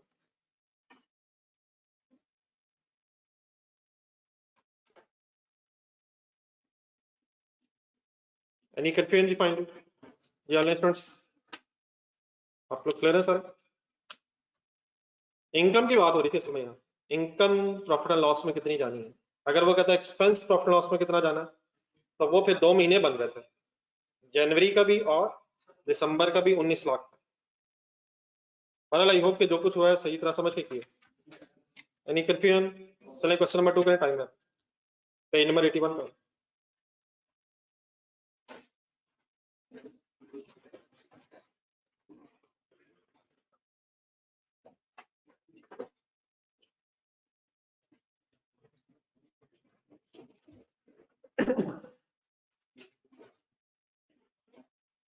Loans raised specifically to fund the construction of the building a qualifying asset. Once again अभी specific borrowing से एक और सवाल आ रहा है। Loan raise का मतलब क्या होता है? Loans raised means loans obtained on loan obtained specifically to fund the construction of building are qualifying asset. अब दो लोन है, लोन ए एंड बी, क्या एक से ज्यादा स्पेसिफिक लोन भी हो सकते हैं? असल में स्पेसिफिक लोन कब होता है? अगर क्वालिफाइंग एसेट के लिए लिया हो तो एक या एक से ज्यादा लोन, तो अगर मकसद सिर्फ क्वालिफाइंग एसेट है तो वो स्पेसिफिक लोन है। तो इस केस में अब कितने स्पेसिफिक लोन है? दो हैं, 10%, 15% रिस्पेक्टिवली डेट है, obtained on 1 January and 1 June है, अमाउंट दी हुई 5 लाख और 4 लाख। डेट्स की स्टोरी है सर इसमें मेन। फिर ₹1 lakh of loan B capital, loan B capital का मतलब ये वर्ड आ गया, बंदर आप कोशिश करो। ₹1 lakh of the loan B capital was repaid on 31st July 5। हाँ जी, प्रिंसिपल, लोन बी कैपिटल का मतलब loan B principal.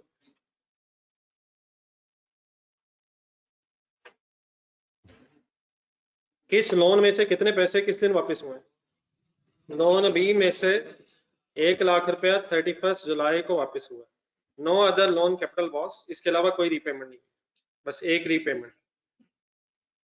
Then we get the only investment income, only interest income earned during the year was interest income earned on the investment of surplus funds from specific loan and a 6% interest account.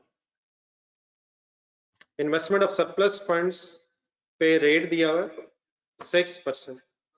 Construction cost paid for, asset को बनाने में हमारी जो construction cost पे हुई है वो different dates दी हुई 1 मार्च, 30 अप्रैल एंड 31 जुलाई। 3 लाख, 1 लाख, 2 लाख 20 हजार, ये क्या है?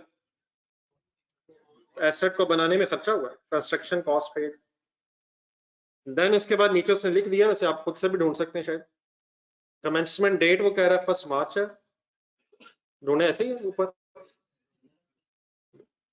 लोन ए कब डाटा देखो 1 जनवरी,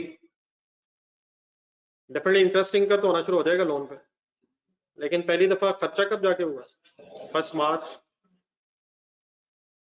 तो 1 मार्च से फिर कैपिटलाइजेशन स्टार्ट होगी, ऐसे ही ये 1 जनवरी से ही शुरू हो जाएगी।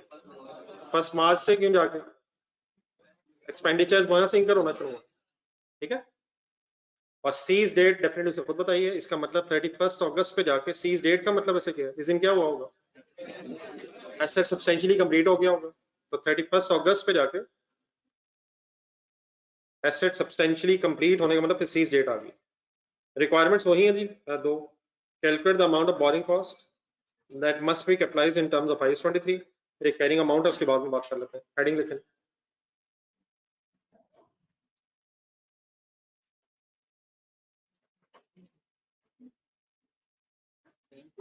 ये दानियाल सब सही है, ये हेडिंग्स बनाए।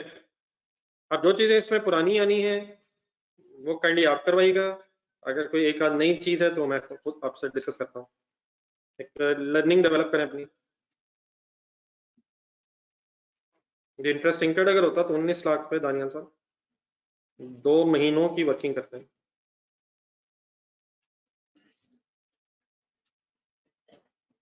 रिक्वायरमेंट एक बिजनेस नेम है जी कोई, चलें बस ठीक है, रिक्वायरमेंट है amount of borrowing cost to be capitalised.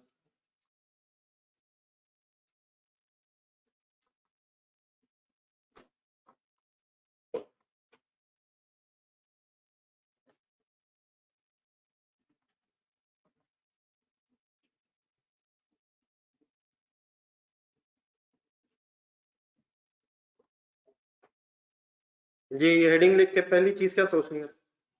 नहीं नहीं अभी नहीं, अभी नहीं। स्पेसिफिक बोरिंग्स या general boring, definitely specific boring का सवाल है वो ठीक है, लेकिन स्पेसिफिक बोरिंग्स अगर हैं तो अब हेडिंग्स बनाए। Amount of interest incurred on, interest incurred on outstanding balance of loan.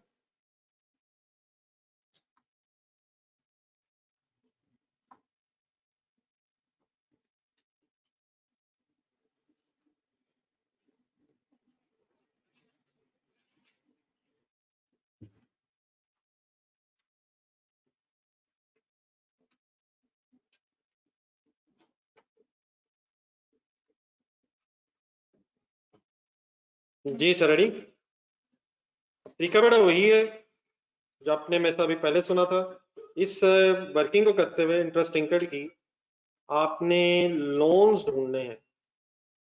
तब एक स्पेसिफिक लोन है या दो है?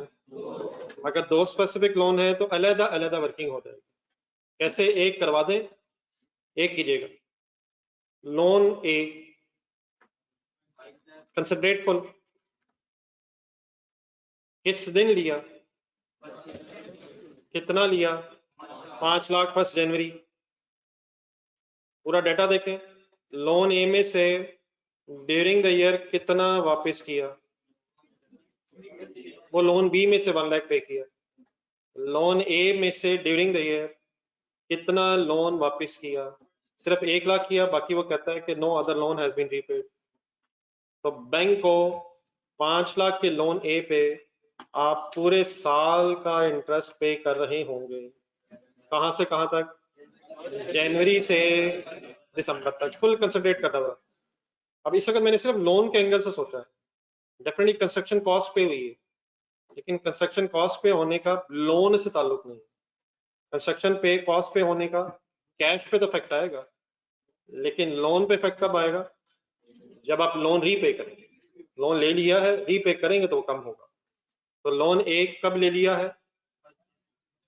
1 जनवरी 5 पे। ड्यूरिंग द ईयर कोई लोन ए का हिस्सा वापस नहीं किया है, देयरफॉर पूरा साल 5 लाख आउटस्टैंडिंग बैलेंस रहा है। इन अदर वर्ड्स बैंक जो है पूरे 5 लाख पे एक साल का इंटरेस्ट हमसे लेगा एट द रेट ऑफ 10%।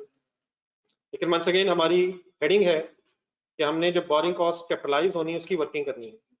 तो देयरफॉर अब मैं कमेंसमेंट डेट से लेके बस सीज डेट तक की बात करूंगा। बनता 12 महीनों का, लेकिन कैपिटलाइज कितने महीनों का होना चाहिए? अब हमारी तरफ से कैपिटलाइजेशन स्टार्ट कब हो रही है? 1 मार्च। और कब तक होनी है? तो प्लीज गिनने हैं मेरे साथ। मार्च, अप्रैल, मई, जून, जुलाई, अगस्त। अगस्त पे रुकने की वजह सीज डेट आ गई है। अगस्त क्यों काउंट किया? पूरा 31 है, 31 अगस्त पूरा हुआ। तो 6 महीने की बोरिंग कॉस्ट लोन ए से रिलेटेड कैपिटलाइज होनी है। इंकर 12 महीनों की होनी है, लेकिन उसमें से कैपिटलाइजेशन 6 मंथ्स की है। तो देयरफॉर वर्किंग कैसे होगी? बोले फिगर्स। 5 लाख मल्टीप्लाइड बाय 10% और मल्टीप्लाइड बाय कौन से 6 महीने? मार्च से अगस्त तक। ठीक है।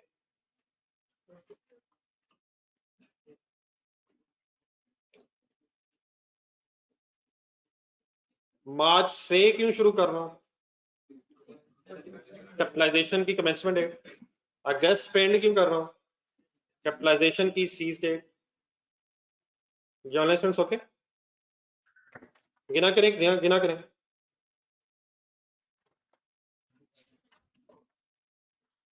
जी को लास्ट लाइन में से आंसर बता दो।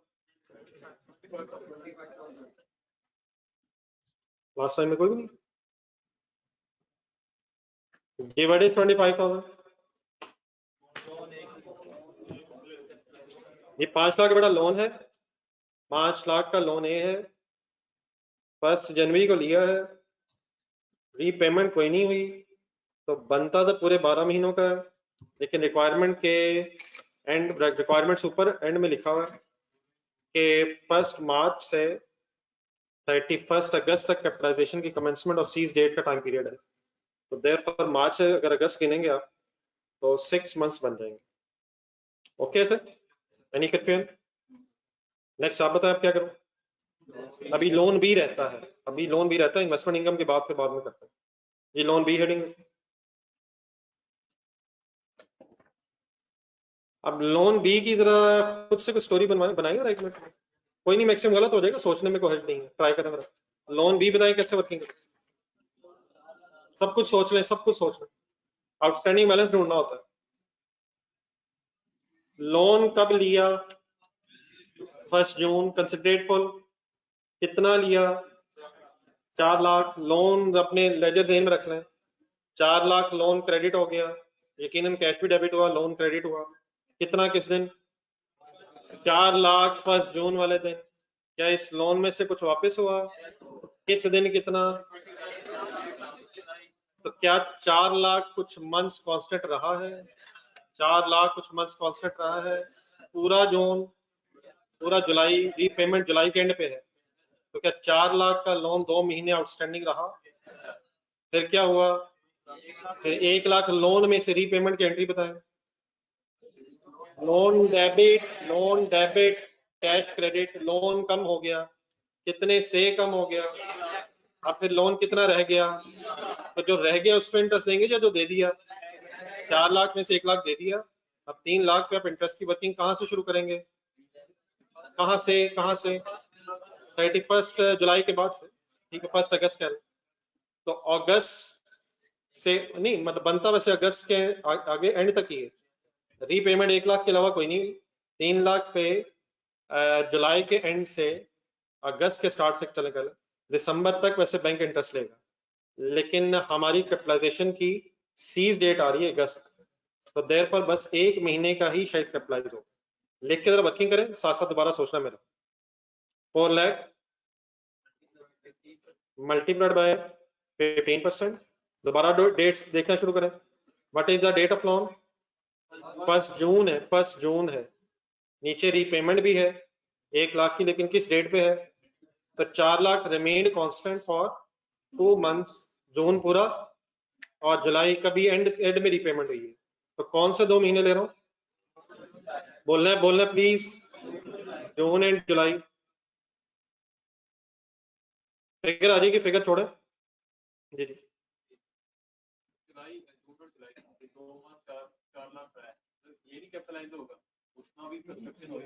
कर तो दिए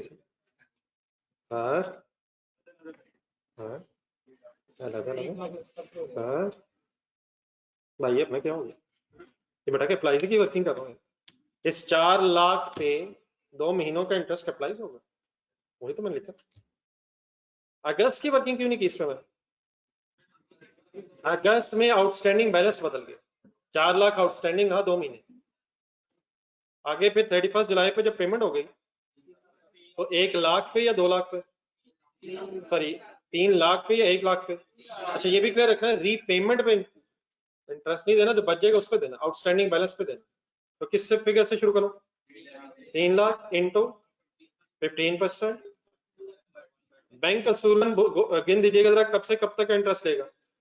अब 3 लाख पे अगस्त से दिसंबर तक का ही लेगा, लेकिन हमारी क्योंकि सीज डेट आ रही है 31 अगस्त पे, तो देर पर हम कैपिटलाइज बस 1 महीने का करेंगे।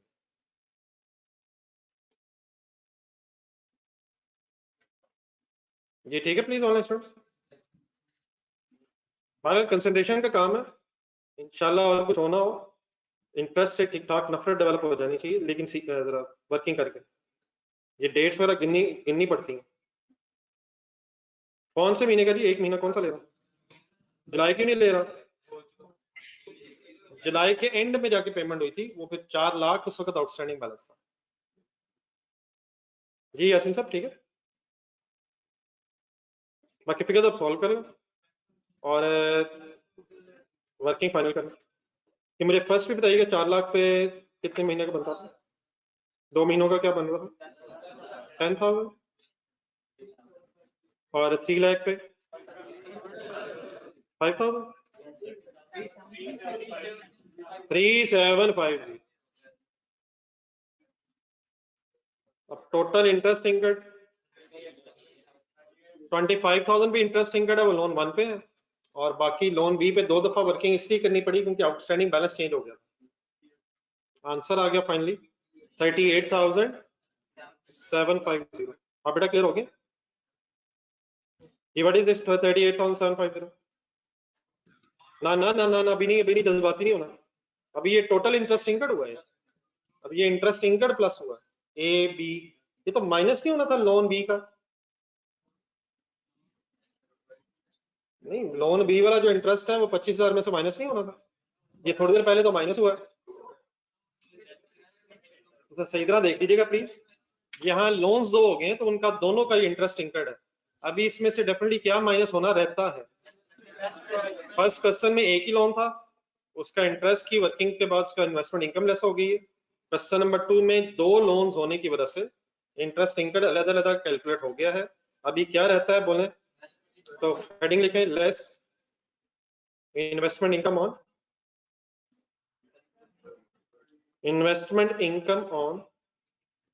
If any on temporary investment of. वैसे ये वर्ड्स आप सारे लिखने की जरूरत नहीं होती है, जेहन में रखने। चले एक और क्वेश्चन में फिलहाल लिखने पूरे शॉर्ट वर्ड्स में लिखा जा सकता है वर्ड्स, लेकिन रखने पूरे जेहन में। एक बार लिखिए पूरा।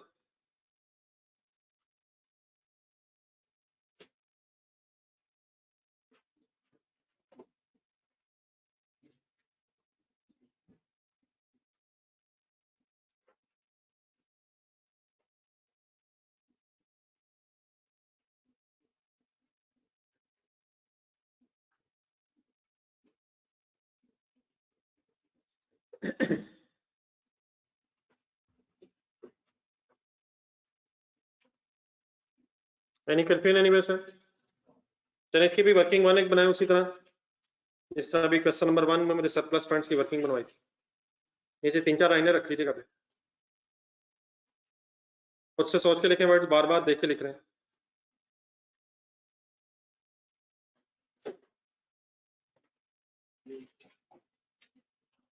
ये ऑनलाइन स्टूडेंट सारे साथ हैं, प्लीज कोई confusion?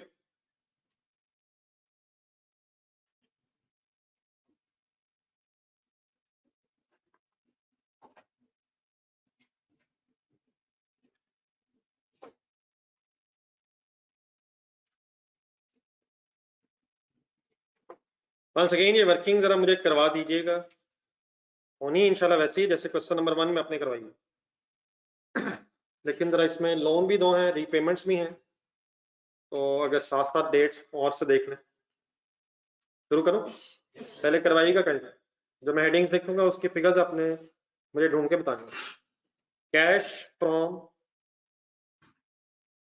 Loan A on cash obtained from loan A on, बताएंगे डेट। पहले प्लीज लिखवाइएगा सारा, छोड़ दे लिखना प्लीज, प्लीज लिखना छोड़े, क्वेश्चन में सारी फिगर ढूंढने जरा ज्यादा है।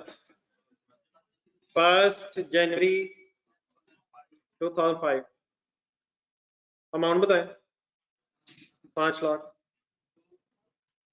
लोन ए से related cash obtained on 1 January 5। Okay, next date लिखवाने की कोशिश करें। अब कैश के एंगल से सोचना है, कैश कोई रीपेमेंट हुई, लोन की रीपेमेंट हुई, कोई कंस्ट्रक्शन पेमेंट हुई। First payment made on first March 2005, कितनी? 3 लाख। कैश आया, चला गया? चला गया। कहाँ चला गया?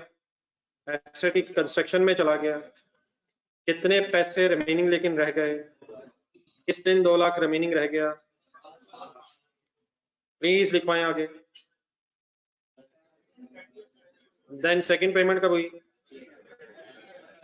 सेकंड पेमेंट कब हुई?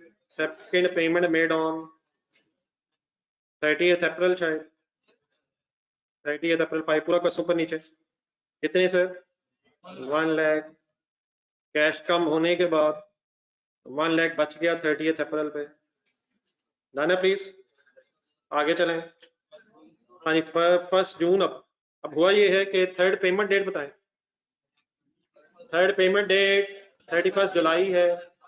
31 जुलाई पे 1 लाख रीपे भी है, लेकिन इससे पहले ऊपर वापस चले जाए फर्स्ट बॉक्स में, लोन बी ले लिया, तो क्या उसको लेने से कैश में इजाफा हुआ? तो cash obtained from loan B, cash obtained from loan B on 1 June 2005।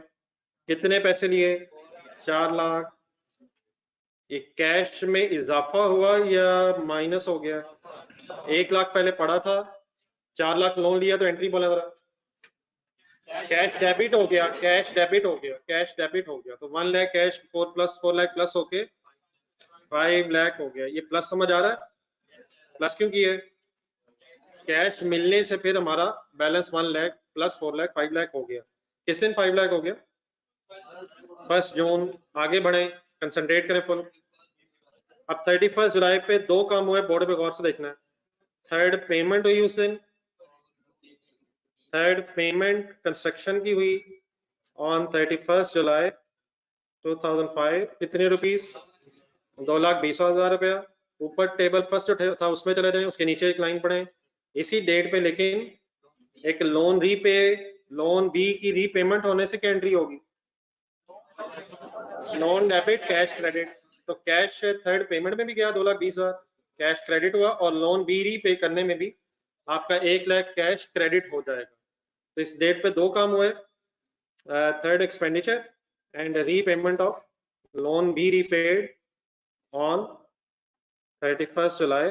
कितना सर, 1,00,000 कैश प्लस हुआ या माइनस हुआ, और फाइनली फिर इस दिन कितना कैश रिमेनिंग रह गया, कैलकुलेट करें, कैलकुलेट करें। 5 लाख पड़ा था, 2,20,000 और 1 लाख दे देने के बाद 180,000 किस दिन रह गया, 31 जुलाई पे रह गया। उसके बाद फिर हमारे क्वेश्चन में देखें जरा, कोई और पेमेंट की इंफॉर्मेशन नहीं। ठीक है, यहाँ तक नोट करें, लेकिन साथ मेरी रिक्वेस्ट पे क्वेश्चन में दोबारा डेट्स देखिएगा, क्वेश्चन साथ रख के एक एक लाइन को दोबारा पढ़ के लिखिएगा।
ये कंप्लीट करके जरा बताइए।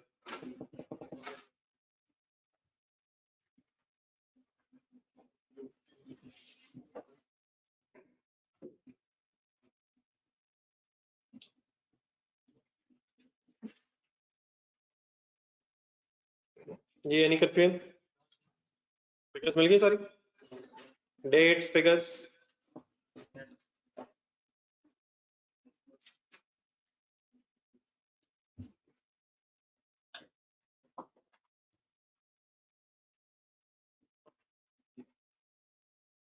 जी ऑनलाइन स्टूडेंट साथ मिल गए सर।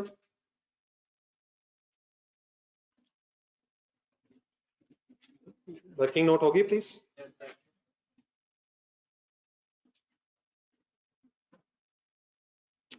देन काइंडली पहले प्रिंसिपल ही मुझे बता दें कि कैसे वर्किंग होनी है सरप्लस फंड्स की, बल्कि वर्किंग तो होगी। अब सरप्लस फंड्स की कैलकुलेशन इंटरेस्ट इनकम की कैसे करो, पहले जरा देख लें डाटा साहब, एक एक करके आराम आराम से, और पहले जरा जुबानी में सब फाइनल करने, बाद में फिर लिख के कर लेते हैं।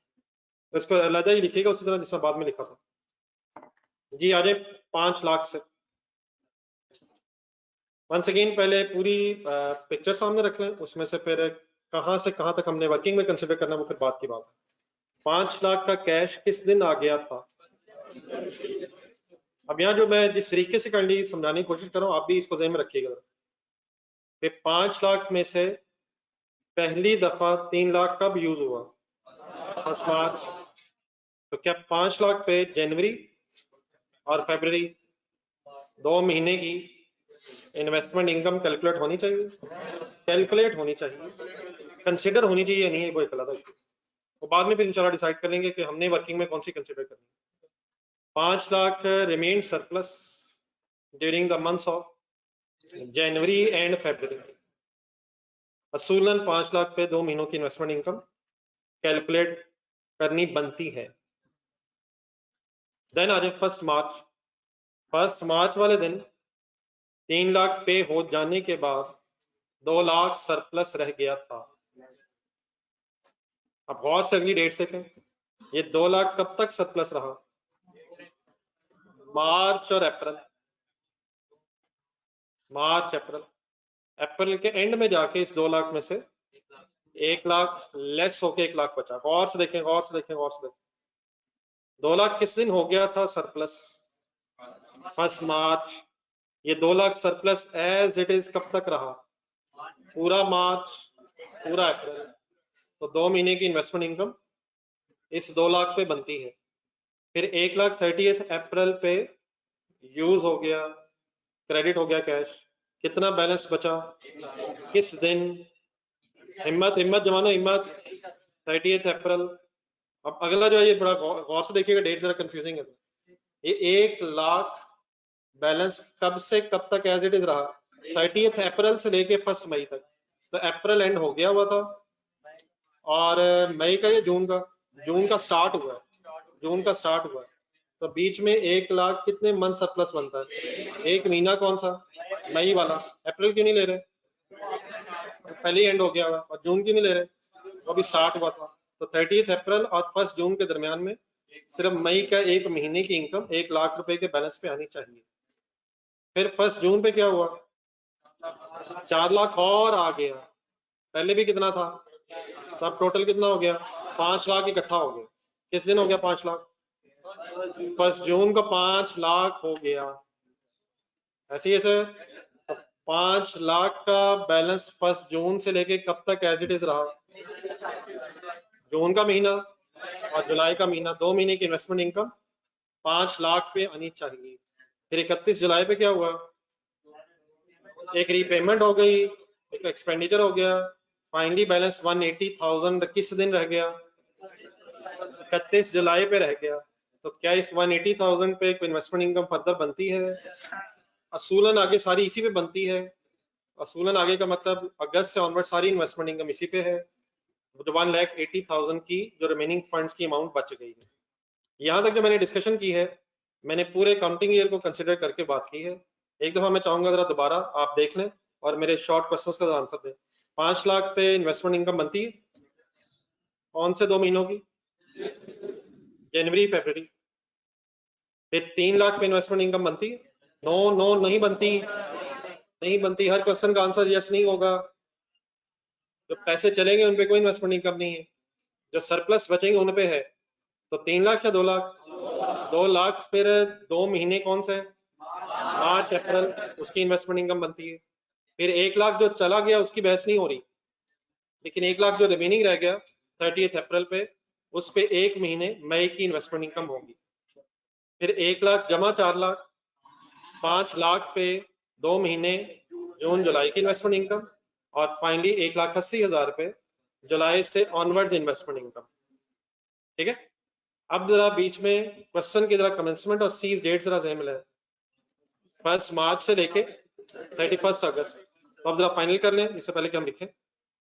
5 लाख पे इन्वेस्टमेंट इनकम बनती है, वैसे बनती तो है, लेकिन हम कंसिडर क्यों नहीं करेंगे कमेंसमेंट डेट से पहले की इनकम। तो हमारी वर्किंग किस दिन से स्टार्ट होगी? 1 मार्च से, विच मीन्स किस अमाउंट से? 2 लाख से। और किस अमाउंट पे एंड होगी जाके? नहीं, मतलब फाइनली किस अमाउंट पे जाके एंड होगी? तो पहले 5 लाख पे 2 महीने की इन्वेस्टमेंट इनकम हमारे टाइम पीरियड ऑफ कैपिटलाइजेशन से पहले आ रही है, और एक सेकंड एंड में है 180 पे। 180 पे सिर्फ हम अगस्त की वर्किंग करेंगे, बाकी जो वर्किंग है वो हमारी सीज डेट के बाद की हो जाएगी। तो फाइनली अब ये डिसीजन हमने लेना है कि कमेंसमेंट डेट से लेके सीज डेट के दौरान कितने मंथ्स की इन्वेस्टमेंट इनकम बनती है। एक जरा वर्किंग खुद करके देखें, मैं फिर बाद में लिखता हूँ। अब जरा नीचे आ जाए। लोन अगर कहेंगे तो बात बिल्कुल जहन से गायब हो जाएगी। लोन जरूर लिया, लेकिन उससे कैश में इजाफा हो गया। तो 1 लाख पहले ही सरप्लस था, 4 लाख और हो गया, तो टोटल सरप्लस पैसे 5 लाख हो गए थे कैश के। लोन अगर बीच में मिक्स कर लेंगे तो बात सारी खराब हो जाएगी। लोन पे अपने इंटरेस्ट इनकम कैलकुलेट करना था वो कर लिया हमने। अब हमने कैश पे इन्वेस्टमेंट इनकम कैलकुलेट करनी। तो यकीनन लोन क्रेडिट भी हुआ, लेकिन जो कैश डेबिट हुआ वो हमारे 1 लाख के कैश 1 लाख में प्लस होकर टोटल 5 लाख कैश हो गया। उस लोन लेने से पहले भी हमारे पास 1 लाख का कैश बचा हुआ था, तो टोटल पैसे पे 5 लाख हो जाएगा। ये काइंडली लिख के करें जी वर्किंग, आप लोग भी मेरा इंतजार शुरू हो गए। इन्वेस्टमेंट इनकम हो रही है, ये टेबल देख के खुद से डिसीजन लें कौन सी अमाउंट पे कौन सा रेट और कितने महीने। और इस वर्किंग को करते हुए अब आपने क्वेश्चन की कमेंसमेंट और सीज डेट को कंसीडर करना है। लें डिसीजन, डरा ना करें प्लीज, बोर्ड से देख के लिखने की आदत इतनी भी ज्यादा ना बनाए। आप लोग कर लें वर्किंग, पे मैं भी लिखता हूँ जी। ऑनलाइन स्टूडेंट्स आप लोग क्लियर? ये टाइम पीरियड सही तरह गिन लिया आप लोगों ने?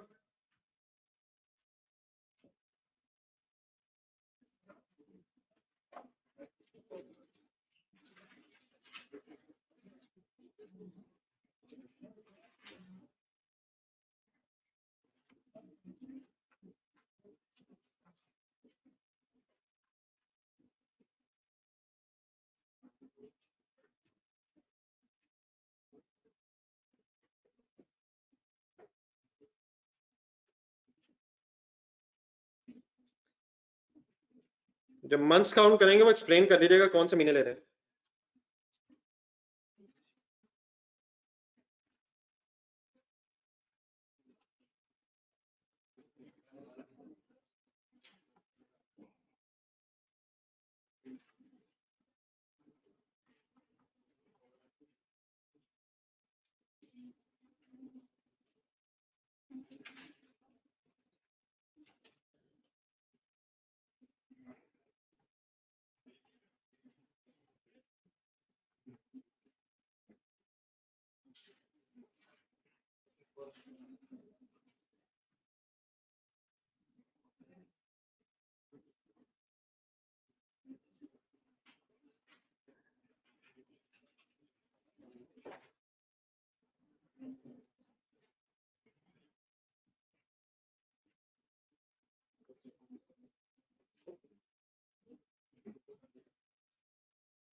जी यास्मीन साहब, अगस्त के एंड पे सीज डेट आ रही है, देयरफॉर अगस्त की अमाउंट बस यहाँ कंसिडर होगी। सितंबर से ऑनवर्ड्स अगर कोई इनकम है तो वो फिर प्रॉफिट लॉस में जाए।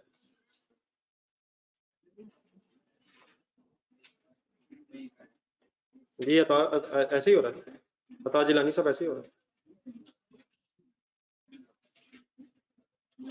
यही मैं बार बार रिपीट कर रहा हूँ, लोन पे इंटरेस्ट इनकम की वर्किंग होनी है, और सरप्लस कैश की जो अमाउंट है उसने इन्वेस्ट होना। ये ठीक है?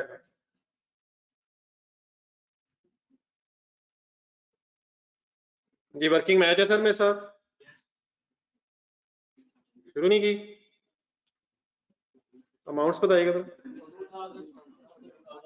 2500 2500, 5000 and 900। अपना अपना करें, कोई कंफ्यूजन है तो मुझे बताएं, साथ वाले को बिल्कुल नहीं पता। Don't disturb others. कहीं अगर मंथ्स या अमाउंट्स में मसला है तो प्लीज वैसे डिस्कस करें, अभी साथ वाले को भी नहीं पता सही। ये कैलकुलेट जरा सही करें यार, मेरा ख्याल है 8400 बनता है शायद। 5 लाख को कंसिडर क्यों नहीं कर रहा? कमेंसमेंट डेट से पहले के महीने जनवरी फरवरी, और 180 पे अगस्त से ऑनवर्ड्स कंसिडर क्यों नहीं कर रहा? वो सीज डेट के बाद है, सीज डेट के बाद। ये इन्वेस्टमेंट्स आपके फिगर्स ठीक है? Any confusion anyway? चलें यूज करें। 8400 ने कहाँ जाना है? फाइनल करें जरा। 8400 उठाएं यहाँ से वर्किंग वन से, और जिस जगह पे इसने जाना है उसको सामने लिखें। 8400 finally is the investment income on temporary investment of surplus funds based on this data. ये वर्किंग नोट होगी भी? वर्किंग तो नहीं लिखा प्लीज, बता दें यार अगर लिखा। आप लोग कंप्लीट करें, 8400 माइनस करें और नेट बोरिंग कॉस्ट की अमाउंट कैलकुलेट करें।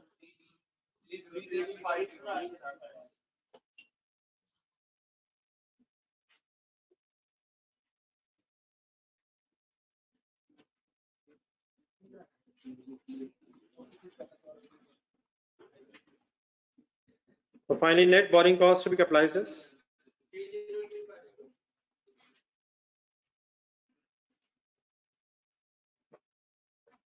$30350।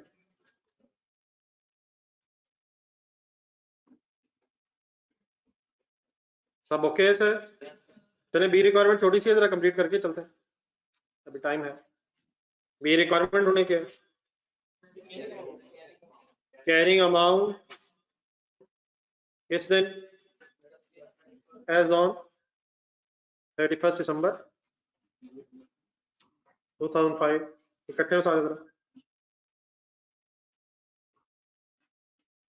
अब ये जो एसेट बना है इसकी आपने कैरिंग अमाउंट बतानी है, और साथ ब्रैकेट सेंटेंस में लिखा हुआ नीचे रिक्वायरमेंट बी में कि यूजफुल लाइफ 5 इयर्स है।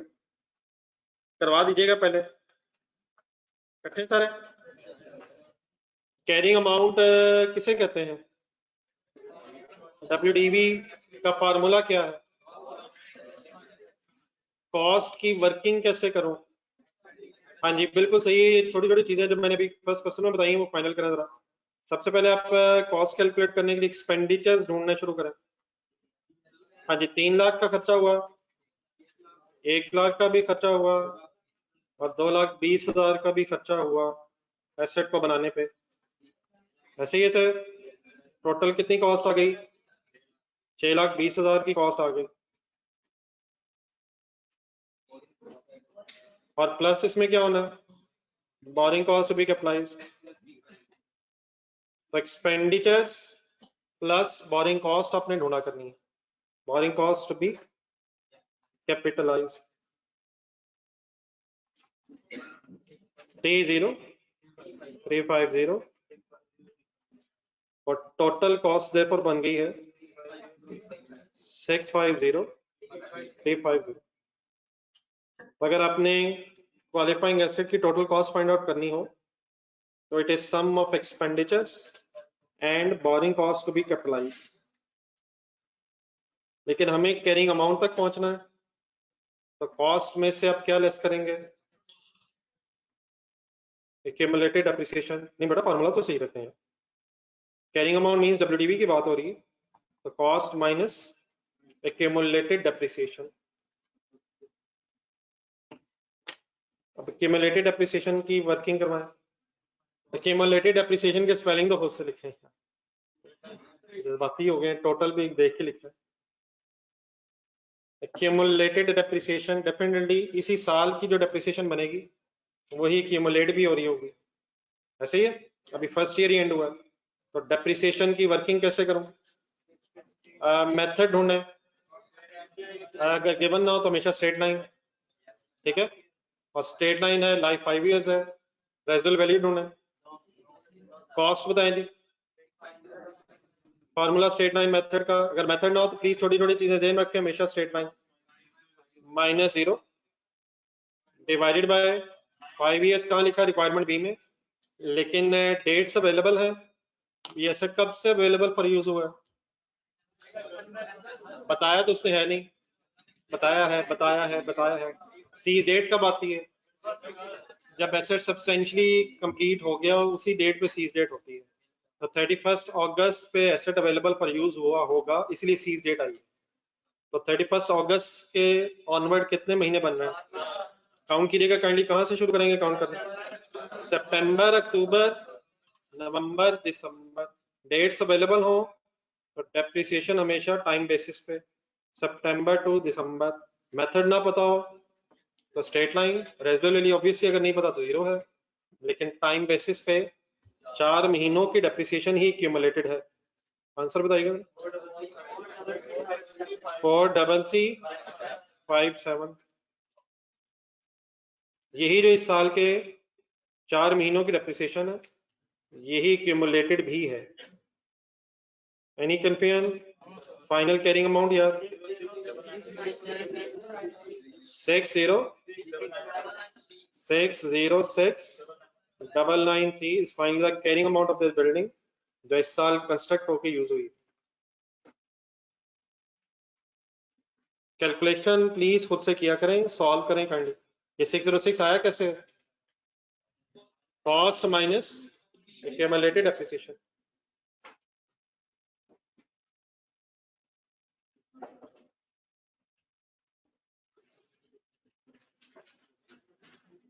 ये था वैसे ही होना यार, अभी बात हुई तो। पहले 2 महीने 5 लाख पे, पहले 2 महीने जनवरी फरवरी, और 18 लाख पे, सॉरी 1,80,000 पे अगस्त के बाद जो 4 महीने, इनकी इनकम प्रॉफिट लॉस में रहेगी।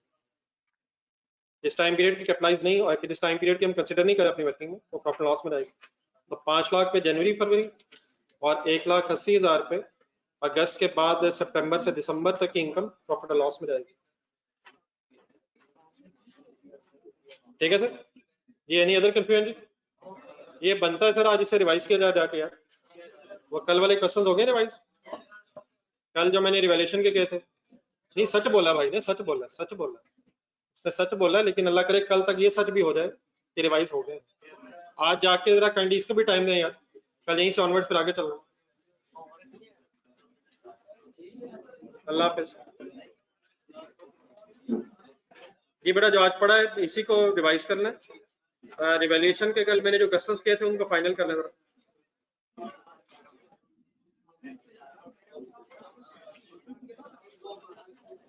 यासीन साहब इंशाल्लाह वही करेंगे। वो टोटल इंटरेस्ट कहेगा तो वर्किंग करना।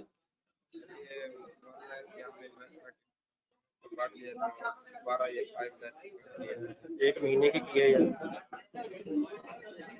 अगर इस तरह देख रहे हैं तो फिर जून जुलाई की नहीं होनी चाहिए, वो जून जुलाई की 5 लाख के अंदर आ जाएगी।